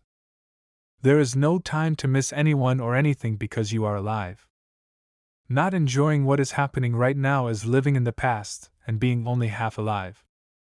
This leads to self-pity, suffering, and tears. You were born with the right to be happy. You were born with the right to love, to enjoy, and to share your love. You are alive, so take your life and enjoy it. Don't resist life passing through you, because that is God passing through you. Just your existence proves the existence of God. Your existence proves the existence of life and energy. We don't need to know or prove anything. Just to be, to take a risk and enjoy your life, is all that matters. Say no when you want to say no, and yes when you want to say yes. You have the right to be you. You can only be you when you do your best. When you don't do your best, you are denying yourself the right to be you. That's a seed that you should really nurture in your mind. You don't need knowledge or great philosophical concepts. You don't need the acceptance of others. You express your own divinity by being alive and by loving yourself and others. It is an expression of God to say, "Hey, I love you." The first 3 agreements will only work if you do your best. Don't expect that you will always be able to be impeccable with your word. Your routine habits are too strong and firmly rooted in your mind. But you can do your best. Don't expect that you will never take anything personally, just do your best. Don't expect that you will never make another assumption, but you can certainly do your best.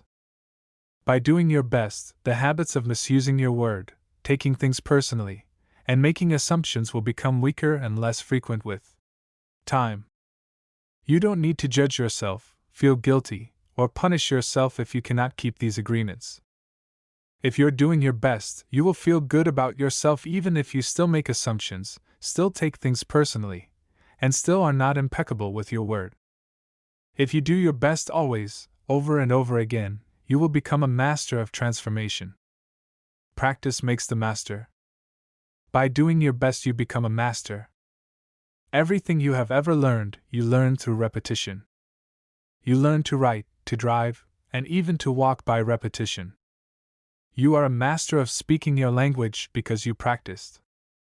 Action is what makes the difference. If you do your best in the search for personal freedom, in the search for self-love, you will discover that it's just a matter of time before you find what you are looking for. It's not about daydreaming or sitting for hours dreaming in meditation.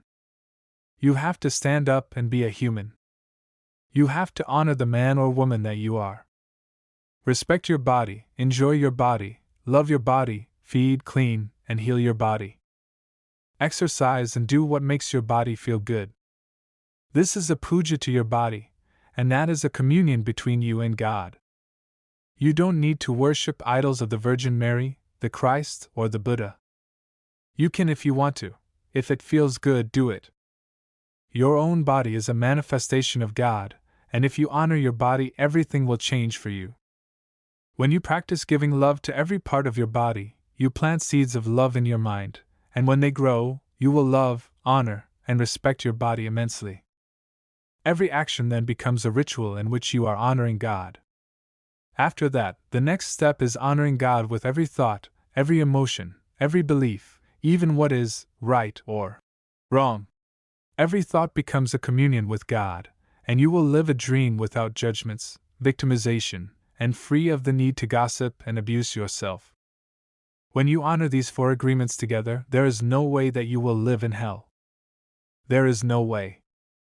If you are impeccable with your word, if you don't take anything personally, if you don't make assumptions, if you always do your best, then you are going to have a beautiful life.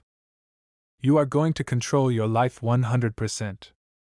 The 4 agreements are a summary of the mastery of transformation, one of the masteries of the Toltec. You transform hell into heaven. The dream of the planet is transformed into your personal dream of heaven. The knowledge is there, it's just waiting for you to use it. The 4 agreements are there, you just need to adopt these agreements and respect their meaning and power. Just do your best to honor these agreements. You can make this agreement today. I choose to honor the 4 agreements.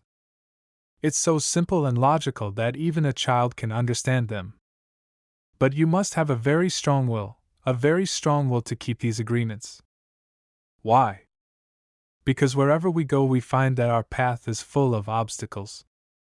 Everyone tries to sabotage our commitment to these new agreements, and everything around us is a setup for us to break them. The problem is all the other agreements that are a part of the dream of the planet. They are alive, and they are very strong. That's why you need to be a great hunter, a great warrior, who can defend these 4 agreements with your life. Your happiness, your freedom, your entire way of living depends on it. The warrior's goal is to transcend this world, to escape from this hell, and never come back. As the Toltecs teach us, the reward is to transcend the human experience of suffering, to become the embodiment of God. That is the reward. We really need to use every bit of power we have to succeed in keeping these agreements. I didn't expect that I could do it at first. I have fallen many times, but I stood up and kept going. And I fell again, and I kept going. I didn't feel sorry for myself. There was no way that I felt sorry for myself. I said, if I fall, I am strong enough, I'm intelligent enough, I can do it. I stood up and kept going. I fell and I kept going, and each time it became easier and easier. Yet, in the beginning it was so hard, so difficult. So if you fall, do not judge. Do not give your judge the satisfaction of turning you into a victim. No, be tough with yourself. Stand up and make the agreement again. Okay, I broke my agreement to be impeccable with my word. I will start all over again. I am going to keep the 4 agreements just for today. Today I will be impeccable with my word, I will not take anything personally, I will not make any assumptions, and I am going to do my best. If you break an agreement, begin again tomorrow, and again the next day. It will be difficult at first, but each day will become easier and easier, until someday you will discover that you are ruling your life with these 4 agreements. And you will be surprised at the way your life has been transformed. You don't need to be religious or go to church every day. Your love and self-respect are growing and growing. You can do it. If I did it, you can do it also. Do not be concerned about the future, keep your attention on today, and stay in the present moment. Just live one day at a time. Always do your best to keep these agreements, and soon it will be easy for you. Today is the beginning of a new dream. Chapter 6. The Toltec Path to Freedom. Breaking Old Agreements. Everyone talks about freedom. All around the world, different people, different races, different countries are fighting for freedom. But what is freedom? In America, we speak of living in a free country. But are we really free? Are we free to be who we really are? The answer is no, we are not free. True freedom has to do with the human spirit, it is the freedom to be who we really are. Who stops us from being free? We blame the government, we blame the weather, we blame our parents, we blame religion, we blame God. Who really stops us from being free? We stop ourselves. What does it really mean to be free? Sometimes we get married and we say that we lose our freedom, then we get divorced, and we are still not free. What stops us? Why can't we be ourselves? We have memories of long ago, when we used to be free and we loved being free, but we have forgotten what freedom really means. If we see a child who is 2 or 3, perhaps 4 years old, we find a free human. Why is this human free? Because this human does whatever he or she wants to do. The human is completely wild. Just like a flower, a tree, or an animal that has not been domesticated, wild. And if we observe humans who are 2 years old, we find that most of the time these humans have a big smile on their face and they're having fun. They are exploring the world. They are not afraid to play. They are afraid when they are hurt, when they are hungry, when some of their needs are not met, but they don't worry about the past, don't care about the future, and only live in the present moment. Very young children are not afraid to express what they feel. They are so loving that if they perceive love, they melt into love. They are not afraid to love at all. That is the description of a normal human being. As children, we are not afraid of the future or ashamed of the past. Our normal human tendency is to enjoy life, to play, to explore, to be happy, and to love. But what has happened with the adult human? Why are we so different? Why are we not wild? From the point of view of the victim, we can say that something sad happened to us, and from the point of view of the warrior, we can say that what happened to us is normal. What has happened is that we have the book of law, the big judge, and the victim who rule our lives. We are no longer free because the judge, the victim, and the belief system don't allow us to be who we really are. Once our minds have been programmed with all that garbage, we are no longer happy. This chain of training from human to human, from generation to generation, is perfectly normal in human society. You don't need to blame your parents for teaching you to be like them. What else could they teach you but what they know? They did the best they could, and if they abused you, it was due to their own domestication, their own fears, their own beliefs. They had no control over the programming they received, so they couldn't have behaved any differently. There is no need to blame your parents or anyone who abused you in your life, including yourself. But it is time to stop the abuse. It is time to free yourself of the tyranny of the judge by changing the foundation of your own agreements. It is time to be free from the role of the victim. The real you is still a little child who never grew up.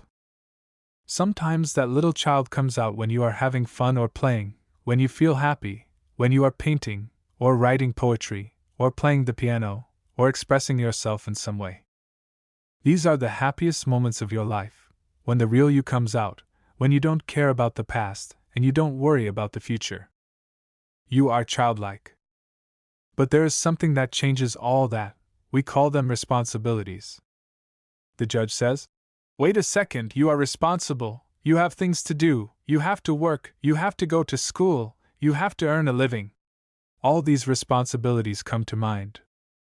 Our face changes and becomes serious again. If you watch children when they are playing adults, you will see their little faces change.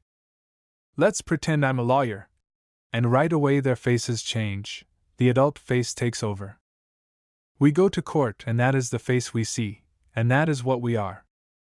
We are still children, but we have lost our freedom.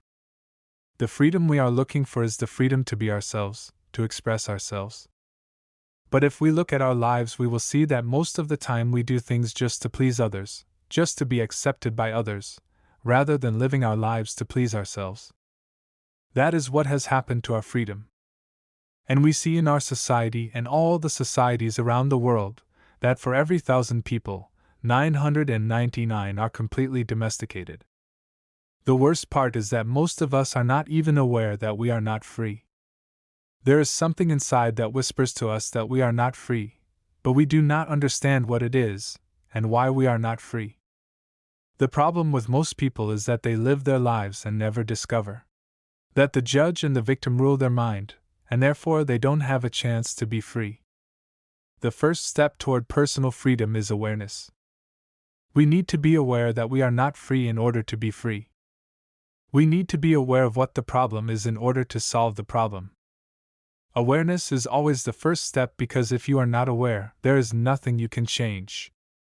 If you are not aware that your mind is full of wounds and emotional poison, you cannot begin to clean and heal the wounds, and you will continue to suffer. There is no reason to suffer. With awareness, you can rebel and say, "This is enough." You can look for a way to heal and transform your personal dream. The dream of the planet is just a dream. It is not even real. If you go into the dream and start challenging your beliefs, you will find that most of the beliefs that guided you into the wounded mind are not even true. You will find that you suffered all those years of drama for nothing. Why? Because the belief system that was put inside your mind is based on lies. That is why it is important for you to master your own dream. That is why the Toltecs became dream masters. Your life is the manifestation of your dream. It is an art. And you can change your life anytime if you aren't enjoying the dream. Dream masters create a masterpiece of life. They control the dream by making choices. Everything has consequences, and a dream master is aware of the consequences. To be Toltec is a way of life. It is a way of life where there are no leaders and no followers, where you have your own truth and live your own truth. A Toltec becomes wise, becomes wild, and becomes free again. There are 3 masteries that lead people to become Toltecs. First is the mastery of awareness. This is to be aware of who we really are, with all the possibilities. The second is the mastery of transformation, how to change, how to be free of domestication.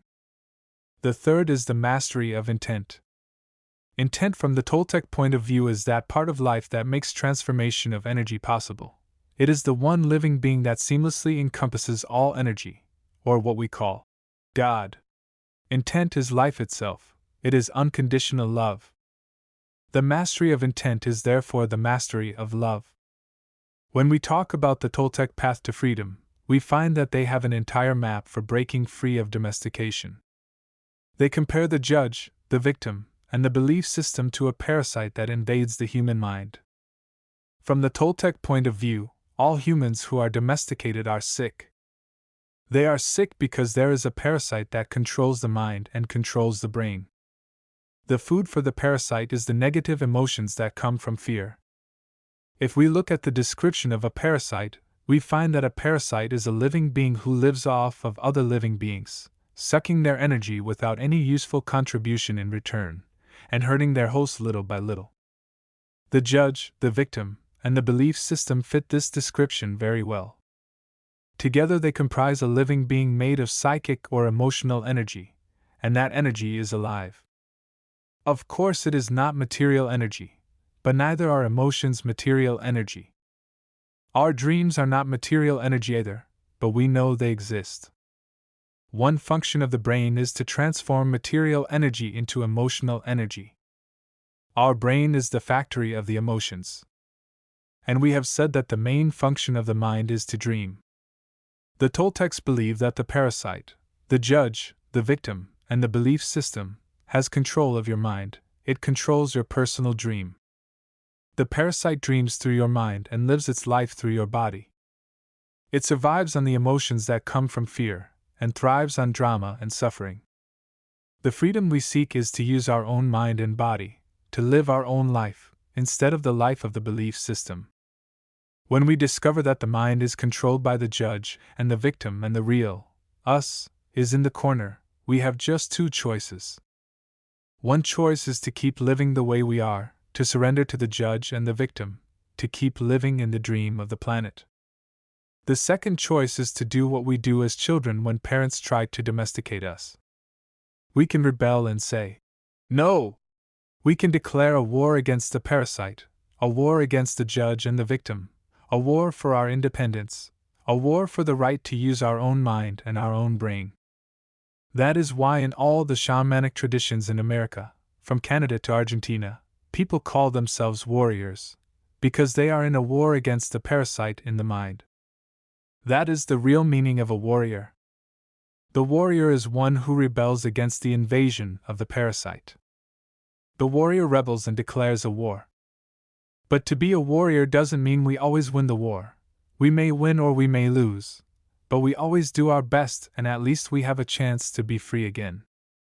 Choosing this path gives us, at the very least, the dignity of rebellion, and ensures that we will not be the helpless victim of our own whimsical emotions or the poisonous emotions of others. Even if we succumb to the enemy, the parasite, we will not be among those victims who would not fight back. At best, being a warrior gives us an opportunity to transcend the dream of the planet, and to change our personal dream to a dream that we call heaven. Just like hell, heaven is a place that exists within our mind. It is a place of joy, a place where we are happy, where we are free to love and to be who we really are. We can reach heaven while we are alive. We don't have to wait until we die.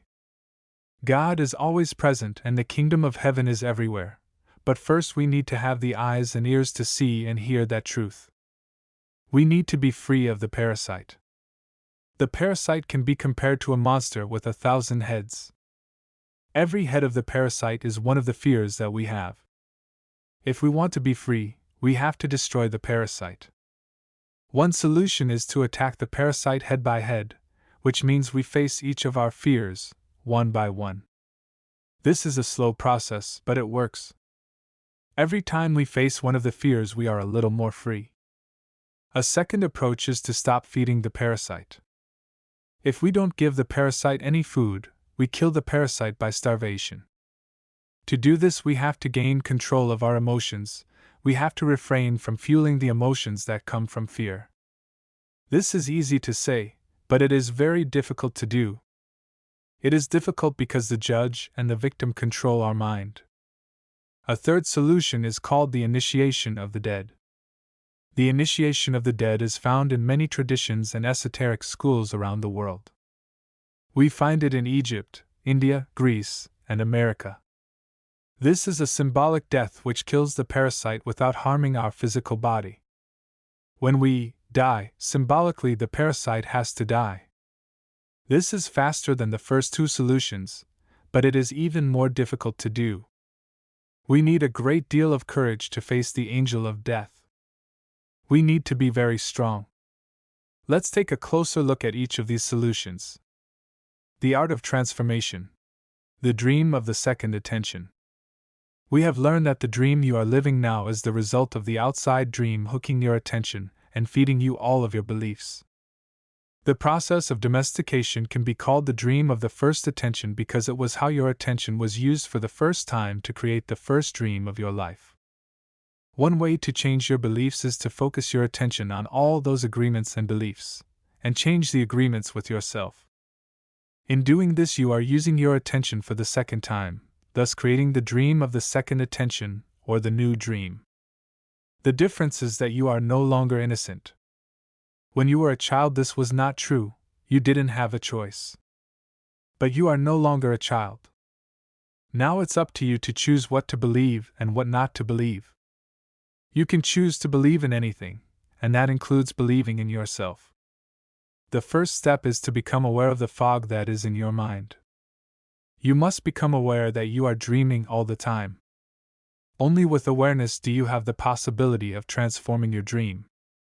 If you have the awareness that the whole drama of your life is the result of what you believe, and what you believe is not real, then you can begin to change it. However, to really change your beliefs, you need to focus your attention on what it is that you want to change. You have to know which agreements you want to change before you can change them. So the next step is to develop awareness of all the self-limiting, fear-based beliefs that make you unhappy. You take an inventory of all that you believe, all your agreements, and through this process you begin the transformation. The Toltecs called this the art of transformation, and it's a whole mastery.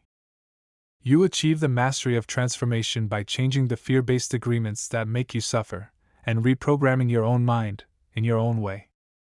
One of the ways to do this is to explore and adopt alternative beliefs such as the Four Agreements. The decision to adopt the Four Agreements is a declaration of war to regain your freedom from the parasite. The Four Agreements offer the possibility of ending the emotional pain, which can open the door for you to enjoy your life and begin a new dream. It's up to you to explore the possibilities of your dream, if you are interested. The Four Agreements were created to assist you in the art of transformation, to help you break the limiting agreements, gain more personal power, and become stronger. The stronger you get, the more agreements you can break until the moment comes when you make it to the core of all of those agreements. Going to the core of those agreements is what I call going into the desert. When you go into the desert, you meet your demons face to face. After coming out of the desert, all those demons become angels. Practicing the four new agreements is a big act of power. Breaking the spell of black magic in your mind requires great personal power. Every time you break an agreement, you gain extra power.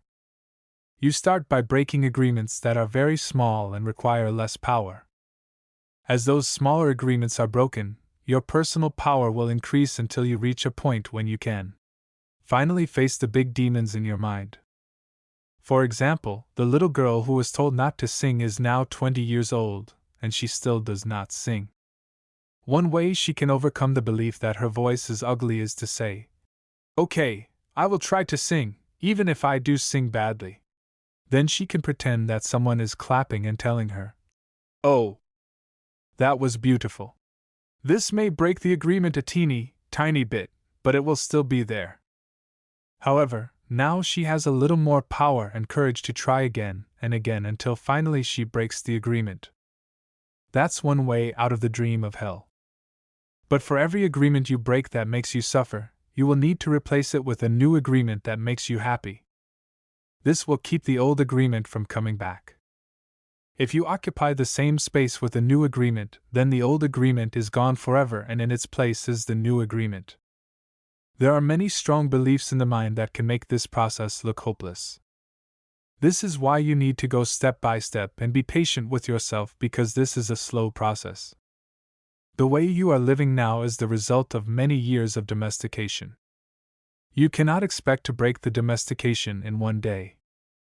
Breaking agreements is very difficult because we put the power of the word, which is the power of our will, into every agreement we have made. We need the same amount of power to change an agreement. We cannot change an agreement with less power than we used to make the agreement, and almost all our personal power is invested in keeping the agreements we have with ourselves. That's because our agreements are actually like a strong addiction. We are addicted to being the way we are. We are addicted to anger, jealousy, and self-pity. We are addicted to the beliefs that tell us, "I'm not good enough, I'm not intelligent enough. Why even try? Other people will do it because they're better than me." All of these old agreements which rule our dream of life are the result of repeating them over and over again. Therefore, to adopt the 4 agreements, you need to put repetition in action. Practicing the new agreements in your life is how your best becomes better. Repetition makes the master. The discipline of the warrior. Controlling your own behavior. Imagine that you awake early one morning overflowing with enthusiasm for the day. You feel good. You are happy and have plenty of energy to face the day. Then at breakfast, you have a big fight with your spouse, and a flood of emotion comes out. You get mad, and in the emotion of anger, you spend a lot of personal power. After the fight, you feel drained, and you just want to go and cry. In fact, you feel so tired that you go to your room, collapse, and try to recover. You spend the day wrapped up in your emotions. You have no energy to keep going, and you just want to walk away from everything. Every day we awake with a certain amount of mental, emotional, and physical energy that we spend throughout the day. If we allow our emotions to deplete our energy, we have no energy to change our lives or to give to others. The way you see the world will depend upon the emotions you are feeling. When you are angry, everything around you is wrong, nothing is right. You blame everything, including the weather. Whether it's raining or the sun is shining, nothing pleases you. When you are sad, everything around you is sad and makes you cry. You see the trees and you feel sad. You see the rain and everything looks so sad. Perhaps you feel vulnerable and have a need to protect yourself because you don't know in what moment someone will attack you. You do not trust anything or anyone around you. This is because you see the world with the eyes of fear. Imagine that the human mind is the same as your skin. You can touch healthy skin and it feels wonderful. Your skin is made for perception and the sensation of touch is wonderful. Now imagine you have an injury and the skin gets cut and infected. If you touch the infected skin, it is going to hurt, so you try to cover and protect the skin. You will not enjoy being touched because it hurts. Now imagine that all humans have this skin disease. Nobody can touch each other because it is going to hurt. Everyone has wounds on their skin, so the infection is seen as normal. The pain is also considered normal. We believe we are supposed to be that way. Can you imagine how we would behave with each other if all the humans in the world had this skin disease? Of course, we would hardly ever hug each other because it would be too painful. So we would need to create a lot of distance between us. The human mind is exactly like this description of infected skin. Every human has an emotional body completely covered with infected wounds. Each wound is infected with emotional poison, the poison of all the emotions that makes us suffer, such as hate, anger, envy, and sadness. An action of injustice opens a wound in the mind, and we react with emotional poison because of the concepts and beliefs we have about injustice and what is fair. The mind is so wounded and full of poison by the process of domestication that everyone describes the wounded mind as normal. This is considered normal, but I can tell you it is not normal. We have a dysfunctional dream of the planet, and humans are mentally sick with a disease called fear. The symptoms of the disease are all the emotions that make humans suffer: anger, hate, sadness, envy, and betrayal. When the fear is too great, the reasoning mind begins to fail, and we call this mental illness. Psychotic behavior occurs when the mind is so frightened and the wounds so painful that it seems better to break contact with the outside world. If we can see our state of mind as a disease, we find there is a cure.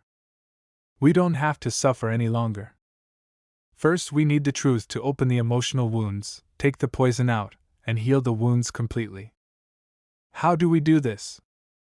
We must forgive those we feel have wronged us, not because they deserve to be forgiven, but because we love ourselves so much we don't want to keep paying for the injustice. Forgiveness is the only way to heal. We can choose to forgive because we feel compassion for ourselves. We can let go of the resentment and declare, "That's enough. I will no longer be the big judge that goes against myself. I will no longer beat myself up and abuse myself. I will no longer be the victim." First, we need to forgive our parents, our brothers, our sisters, our friends, and God. Once you forgive God, you can finally forgive yourself. Once you forgive yourself, the self-rejection in your mind is over. Self-acceptance begins, and the self-love will grow so strong that you will finally accept yourself just the way you are. That's the beginning of the free human. Forgiveness is the key. You will know you have forgiven someone when you see them, and you no longer have an emotional reaction. You will hear the name of the person, and you will have no emotional reaction. When someone can touch what used to be a wound and it no longer hurts you, then you know you have truly forgiven. The truth is like a scalpel. The truth is painful, because it opens all of the wounds which are covered by lies so that we can be healed. These lies are what we call the denial system. It's a good thing we have the denial system, because it allows us to cover our wounds and still function. But once we no longer have any wounds or any poison, we don't need to lie anymore. We don't need the denial system, because a healthy mind, like healthy skin, can be touched without hurting. It's pleasurable for the mind to be touched when it is clean. The problem with most people is that they lose control of their emotions. It is the emotions that control the behavior of the human, not the human who controls the emotions. When we lose control, we say things that we don't want to say, and do things that we don't want to do. That is why it is so important to be impeccable with our word and to become a spiritual warrior. We must learn to control the emotions so we have enough personal power to change our fear-based agreements, escape from hell, and create our own personal heaven. How are we to become a warrior? There are certain characteristics of the warrior that are nearly the same around the world. The warrior has awareness. That's very important. We are aware that we are at war, and the war in our minds requires discipline. Not the discipline of a soldier, but the discipline of a warrior. Not the discipline from the outside to tell us what to do and what not to do, but the discipline to be ourselves, no matter what. The warrior has control. Not control over another human, but control over one's own emotions, control over one's own self. It is when we lose control that we repress the emotions, not when we are in control. The big difference between a warrior and a victim is that the victim represses, and the warrior refrains. Victims repress because they are afraid to show the emotions, afraid to say what they want to say. To refrain is not the same thing as repression. To refrain is to hold the emotions and to express them in the right moment, not before, not later. That is why warriors are impeccable. They have complete control over their own emotions and therefore over their own behavior. The initiation of the dead. Embracing the angel of death. The final way to attain personal freedom is to prepare ourselves for the initiation of the dead, to take death itself as our teacher. What the angel of death can teach us is how to be truly alive. We become aware that we can die at any moment. We have just the present to be alive. The truth is that we don't know if we are going to die tomorrow. Who knows? We have the idea that we have many years in the future. But do we? If we go to the hospital and the doctor tells us that we have 1 week to live, what are we going to do? As we have said before, we have two choices. One is to suffer because we are going to die, and to tell everyone, "Per me, I am going to die," and really create a huge drama. The other choice is to use every moment to be happy, to do what we really enjoy doing. If we only have 1 week to live, let's enjoy life. Let's be alive. We can say, "I'm going to be myself. No longer am I going to run my life trying to please other people. No longer am I going to be afraid of what they think about me. What do I care what others think if I am going to die in 1 week? I'm going to be myself." The angel of death can teach us to live every day as if it is the last day of our lives, as if there may be no tomorrow. We can begin each day by saying, "I am awake, I see the sun. I am going to give my gratitude to the sun and to everything and everyone, because I am still alive. 1 more day to be myself. That is the way I see life, that is what the angel of death taught me, to be completely open, to know that there is nothing to be afraid of. And of course I treat the people I love with love because this may be the last day that I can tell you how much I love you. I don't know if I am going to see you again, so I don't want to fight with you. What if I had a big fight with you and I told you all those emotional poisons that I have against you and you die tomorrow? Oops. Oh my God, the judge will get me so bad, and I will feel so guilty for everything that I told you. I will even feel guilty for not telling you how much I love you. The love that makes me happy is the love that I can share with you. Why do I need to deny that I love you? It is not important if you love me back. I may die tomorrow or you may die tomorrow. What makes me happy now is to let you know how much I love you. You can live your life this way. By doing so, you prepare yourself for the initiation of death. What is going to happen in the initiation of death is that the old dream that you have in your mind is going to die forever. Yes, you are going to have memories of the parasite, of the judge, the victim, and what you used to believe, but the parasite will be dead. That is what is going to die in the initiation of death, the parasite. It is not easy to go for the initiation of death because the judge and the victim will fight with everything they have. They don't want to die. And we feel we are the ones who are going to die, and we are afraid of this death. When we live in the dream of the planet, it is as if we are dead. Whoever survives the initiation of the dead receives the most wonderful gift, the resurrection. To receive the resurrection is to arise from the dead, to be alive, to be ourselves again. The resurrection is to be like a child, to be wild and free, but with a difference. The difference is that we have freedom with wisdom instead of innocence. We are able to break our domestication, become free again, and heal our mind.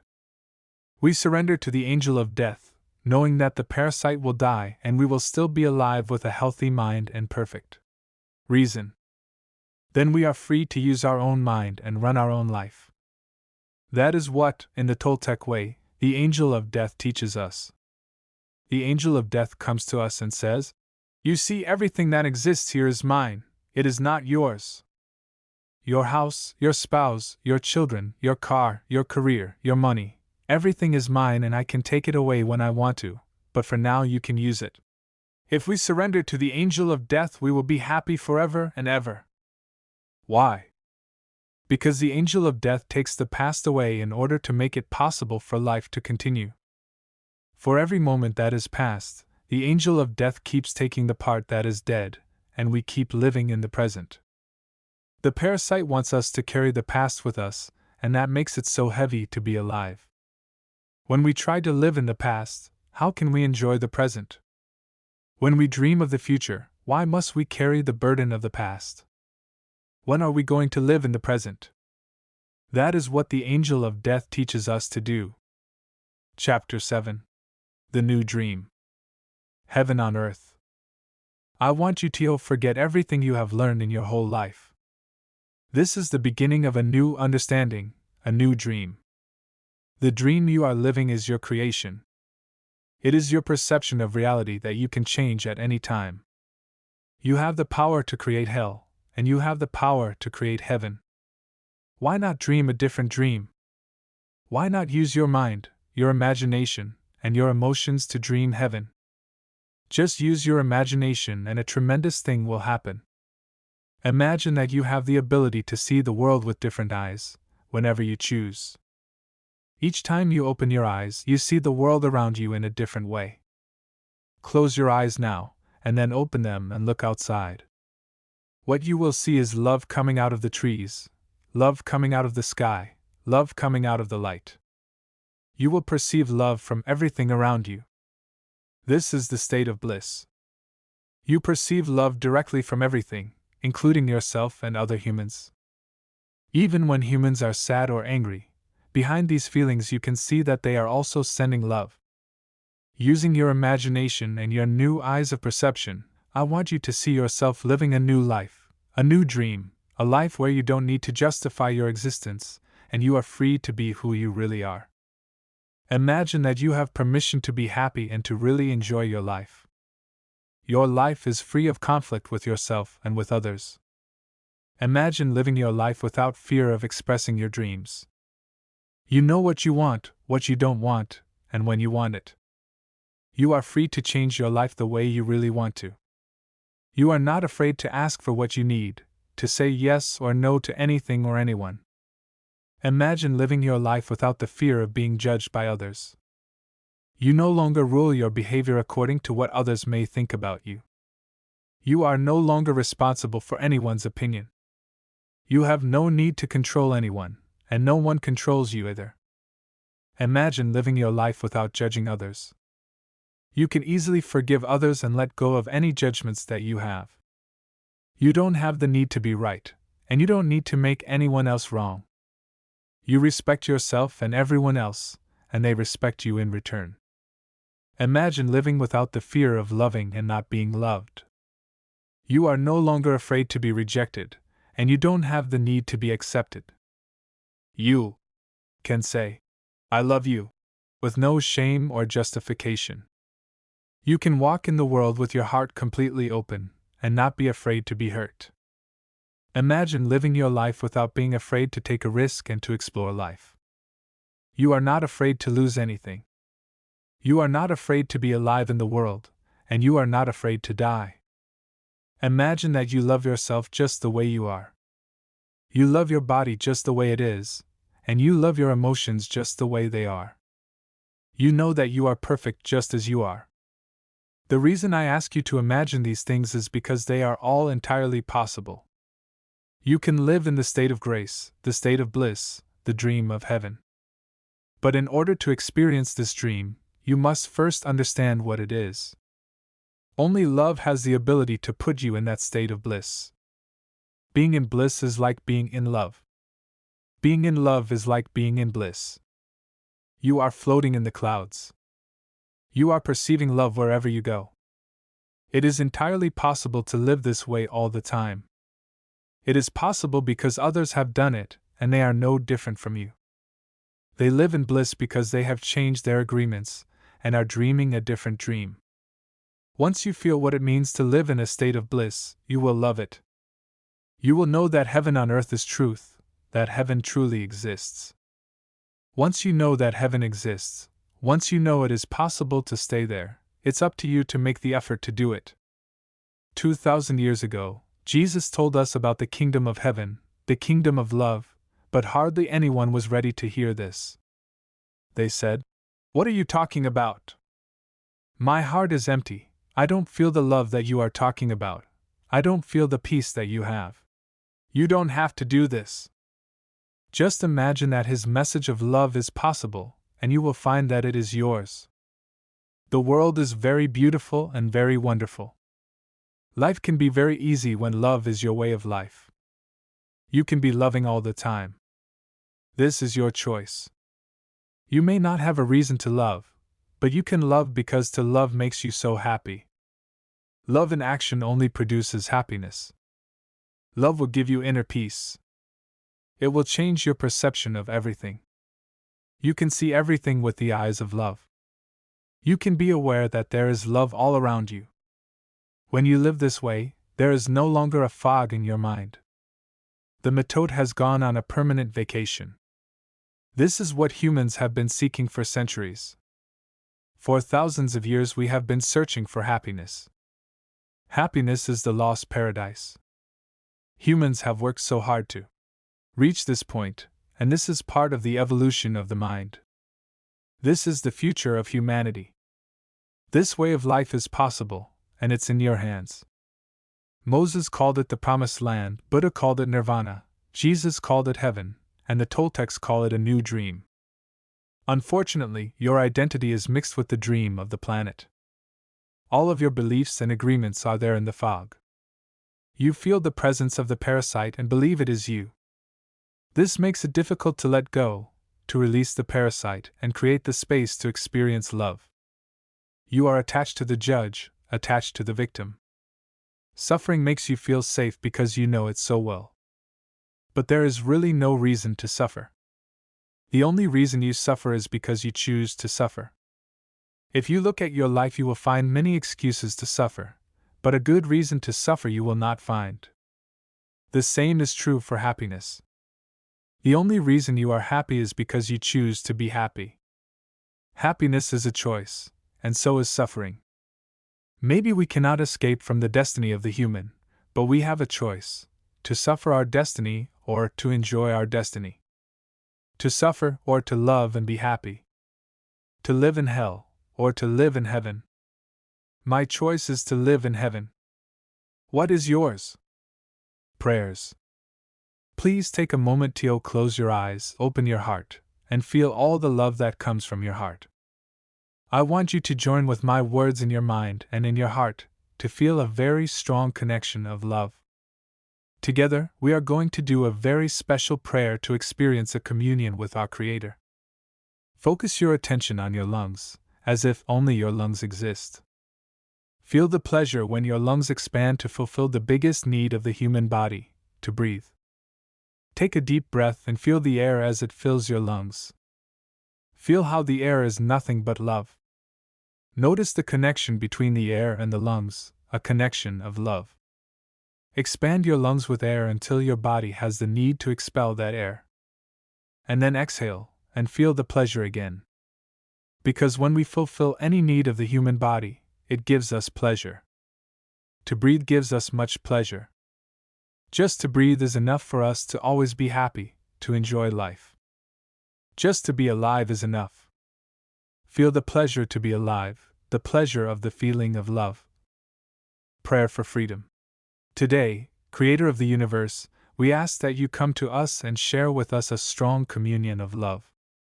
We know that your real name is love, that to have a communion with you means to share the same vibration, the same frequency that you are, because you are the only thing that exists in the universe. Today, help us to be like you are, to love life, to be love. Help us to love the way you love, with no conditions, no expectations, no obligations, without any judgment. Help us to love and accept ourselves without any judgment, because when we judge ourselves, we find ourselves guilty, and we need to be punished. Help us to love everything you create unconditionally, especially other human beings, especially those who live around us, all our relatives and people whom we try so hard to love. Because when we reject them, we reject ourselves, and when we reject ourselves, we reject you. Help us to love others just the way they are with no conditions. Help us to accept them the way they are, without judgment, because if we judge them, we find them guilty, we blame them, and we have the need to punish them. Today, clean our hearts of any emotional poison that we have, free our minds from any judgment so that we can live in complete peace and complete love. Today is a very special day. Today we open our hearts to love again so that we can tell each other, I love you, without any fear, and really mean it. Today, we offer ourselves to you. Come to us, use our voices, use our eyes, use our hands, and use our hearts to share ourselves in a communion of love with everyone. Today, Creator, help us to be just like you are. Thank you for everything that we receive this day, especially for the freedom to be who we really are. Amen. Prayer for love. We are going to share a beautiful dream together, a dream that you will love to have all of the time. In this dream, you are in the middle of a beautiful, warm, sunny day. You hear the birds, the wind, and a little river. You walk toward the river. At the edge of the river is an old man in meditation, and you see that out of his head comes a beautiful light of different colors. You try not to bother him, but he notices your presence and opens his eyes. He has the kind of eyes that are full of love and a big smile. You ask him how he is able to radiate all that beautiful light. You ask him if he can teach you to do what he is doing. He replies that many years ago he asked the same question of his teacher. The old man begins to tell you his story. My teacher opened his chest and took out his heart, and he took a beautiful flame from his heart. Then he opened my chest, opened my heart, and he put that little flame inside it. He put my heart back in my chest, and as soon as my heart was inside me, I felt intense love, because the flame he put in my heart was his own love. That flame grew in my heart and became a big fire, a fire that doesn't burn, but purifies everything that it touches. And that fire touched each one of the cells of my body, and the cells of my body loved me back. I became one with my body, but my love grew even more. That fire touched every emotion of my mind, and all the emotions transformed into a strong and intense love. And I loved myself, completely and unconditionally. But the fire kept burning and I had the need to share my love. I decided to put a little piece of my love in every tree, and the trees loved me back, and I became one with the trees, but my love did not stop, it grew more. I put a piece of love in every flower, in the grass, in the earth, and they loved me back, and we became one. And my love grew more and more to love every animal in the world. They responded to my love, and they loved me back, and we became one. But my love kept growing and growing. I put a piece of my love in every crystal, in every stone in the ground, in the dirt, in the metals, and they loved me back, and I became one with the earth. And then I decided to put my love in the water, in the oceans, in the rivers, in the rain, in the snow. And they loved me back and we became one. And still my love grew more and more. I decided to give my love to the air, to the wind. I felt a strong communion with the earth, with the wind, with the oceans, with nature, and my love grew and grew. I turned my head to the sky, to the sun, to the stars, and put a little piece of my love in every star, in the moon, in the sun, and they loved me back. And I became one with the moon and the sun and the stars, and my love kept growing and growing. And I put a little piece of my love in every human, and I became one with the whole of humanity. Wherever I go, whomever I meet, I see myself in their eyes, because I am a part of everything, because I love. And then the old man opens his own chest, takes out his heart with that beautiful flame inside, and he puts that flame in your heart. And now that love is growing inside of you. Now you are one with the wind, with the water, with the stars, with all of nature, with all animals, and with all humans. You feel the heat and the light emanating from the flame in your heart. Out of your head shines a beautiful light of different colors. You are radiant with the glow of love and you pray. Thank you, Creator of the universe, for the gift of life you have given me. Thank you for giving me everything that I have ever truly needed. Thank you for the opportunity to experience this beautiful body and this wonderful mind. Thank you for living inside me with all your love, with your pure and boundless spirit, with your warm and radiant light. Thank you for using my words, for using my eyes, for using my heart to share your love wherever I go. I love you just the way you are, and because I am your creation, I love myself just the way I am. Help me to keep the love and the peace in my heart, and to make that love a new way of life, that I may live and love the rest of my life. Amen.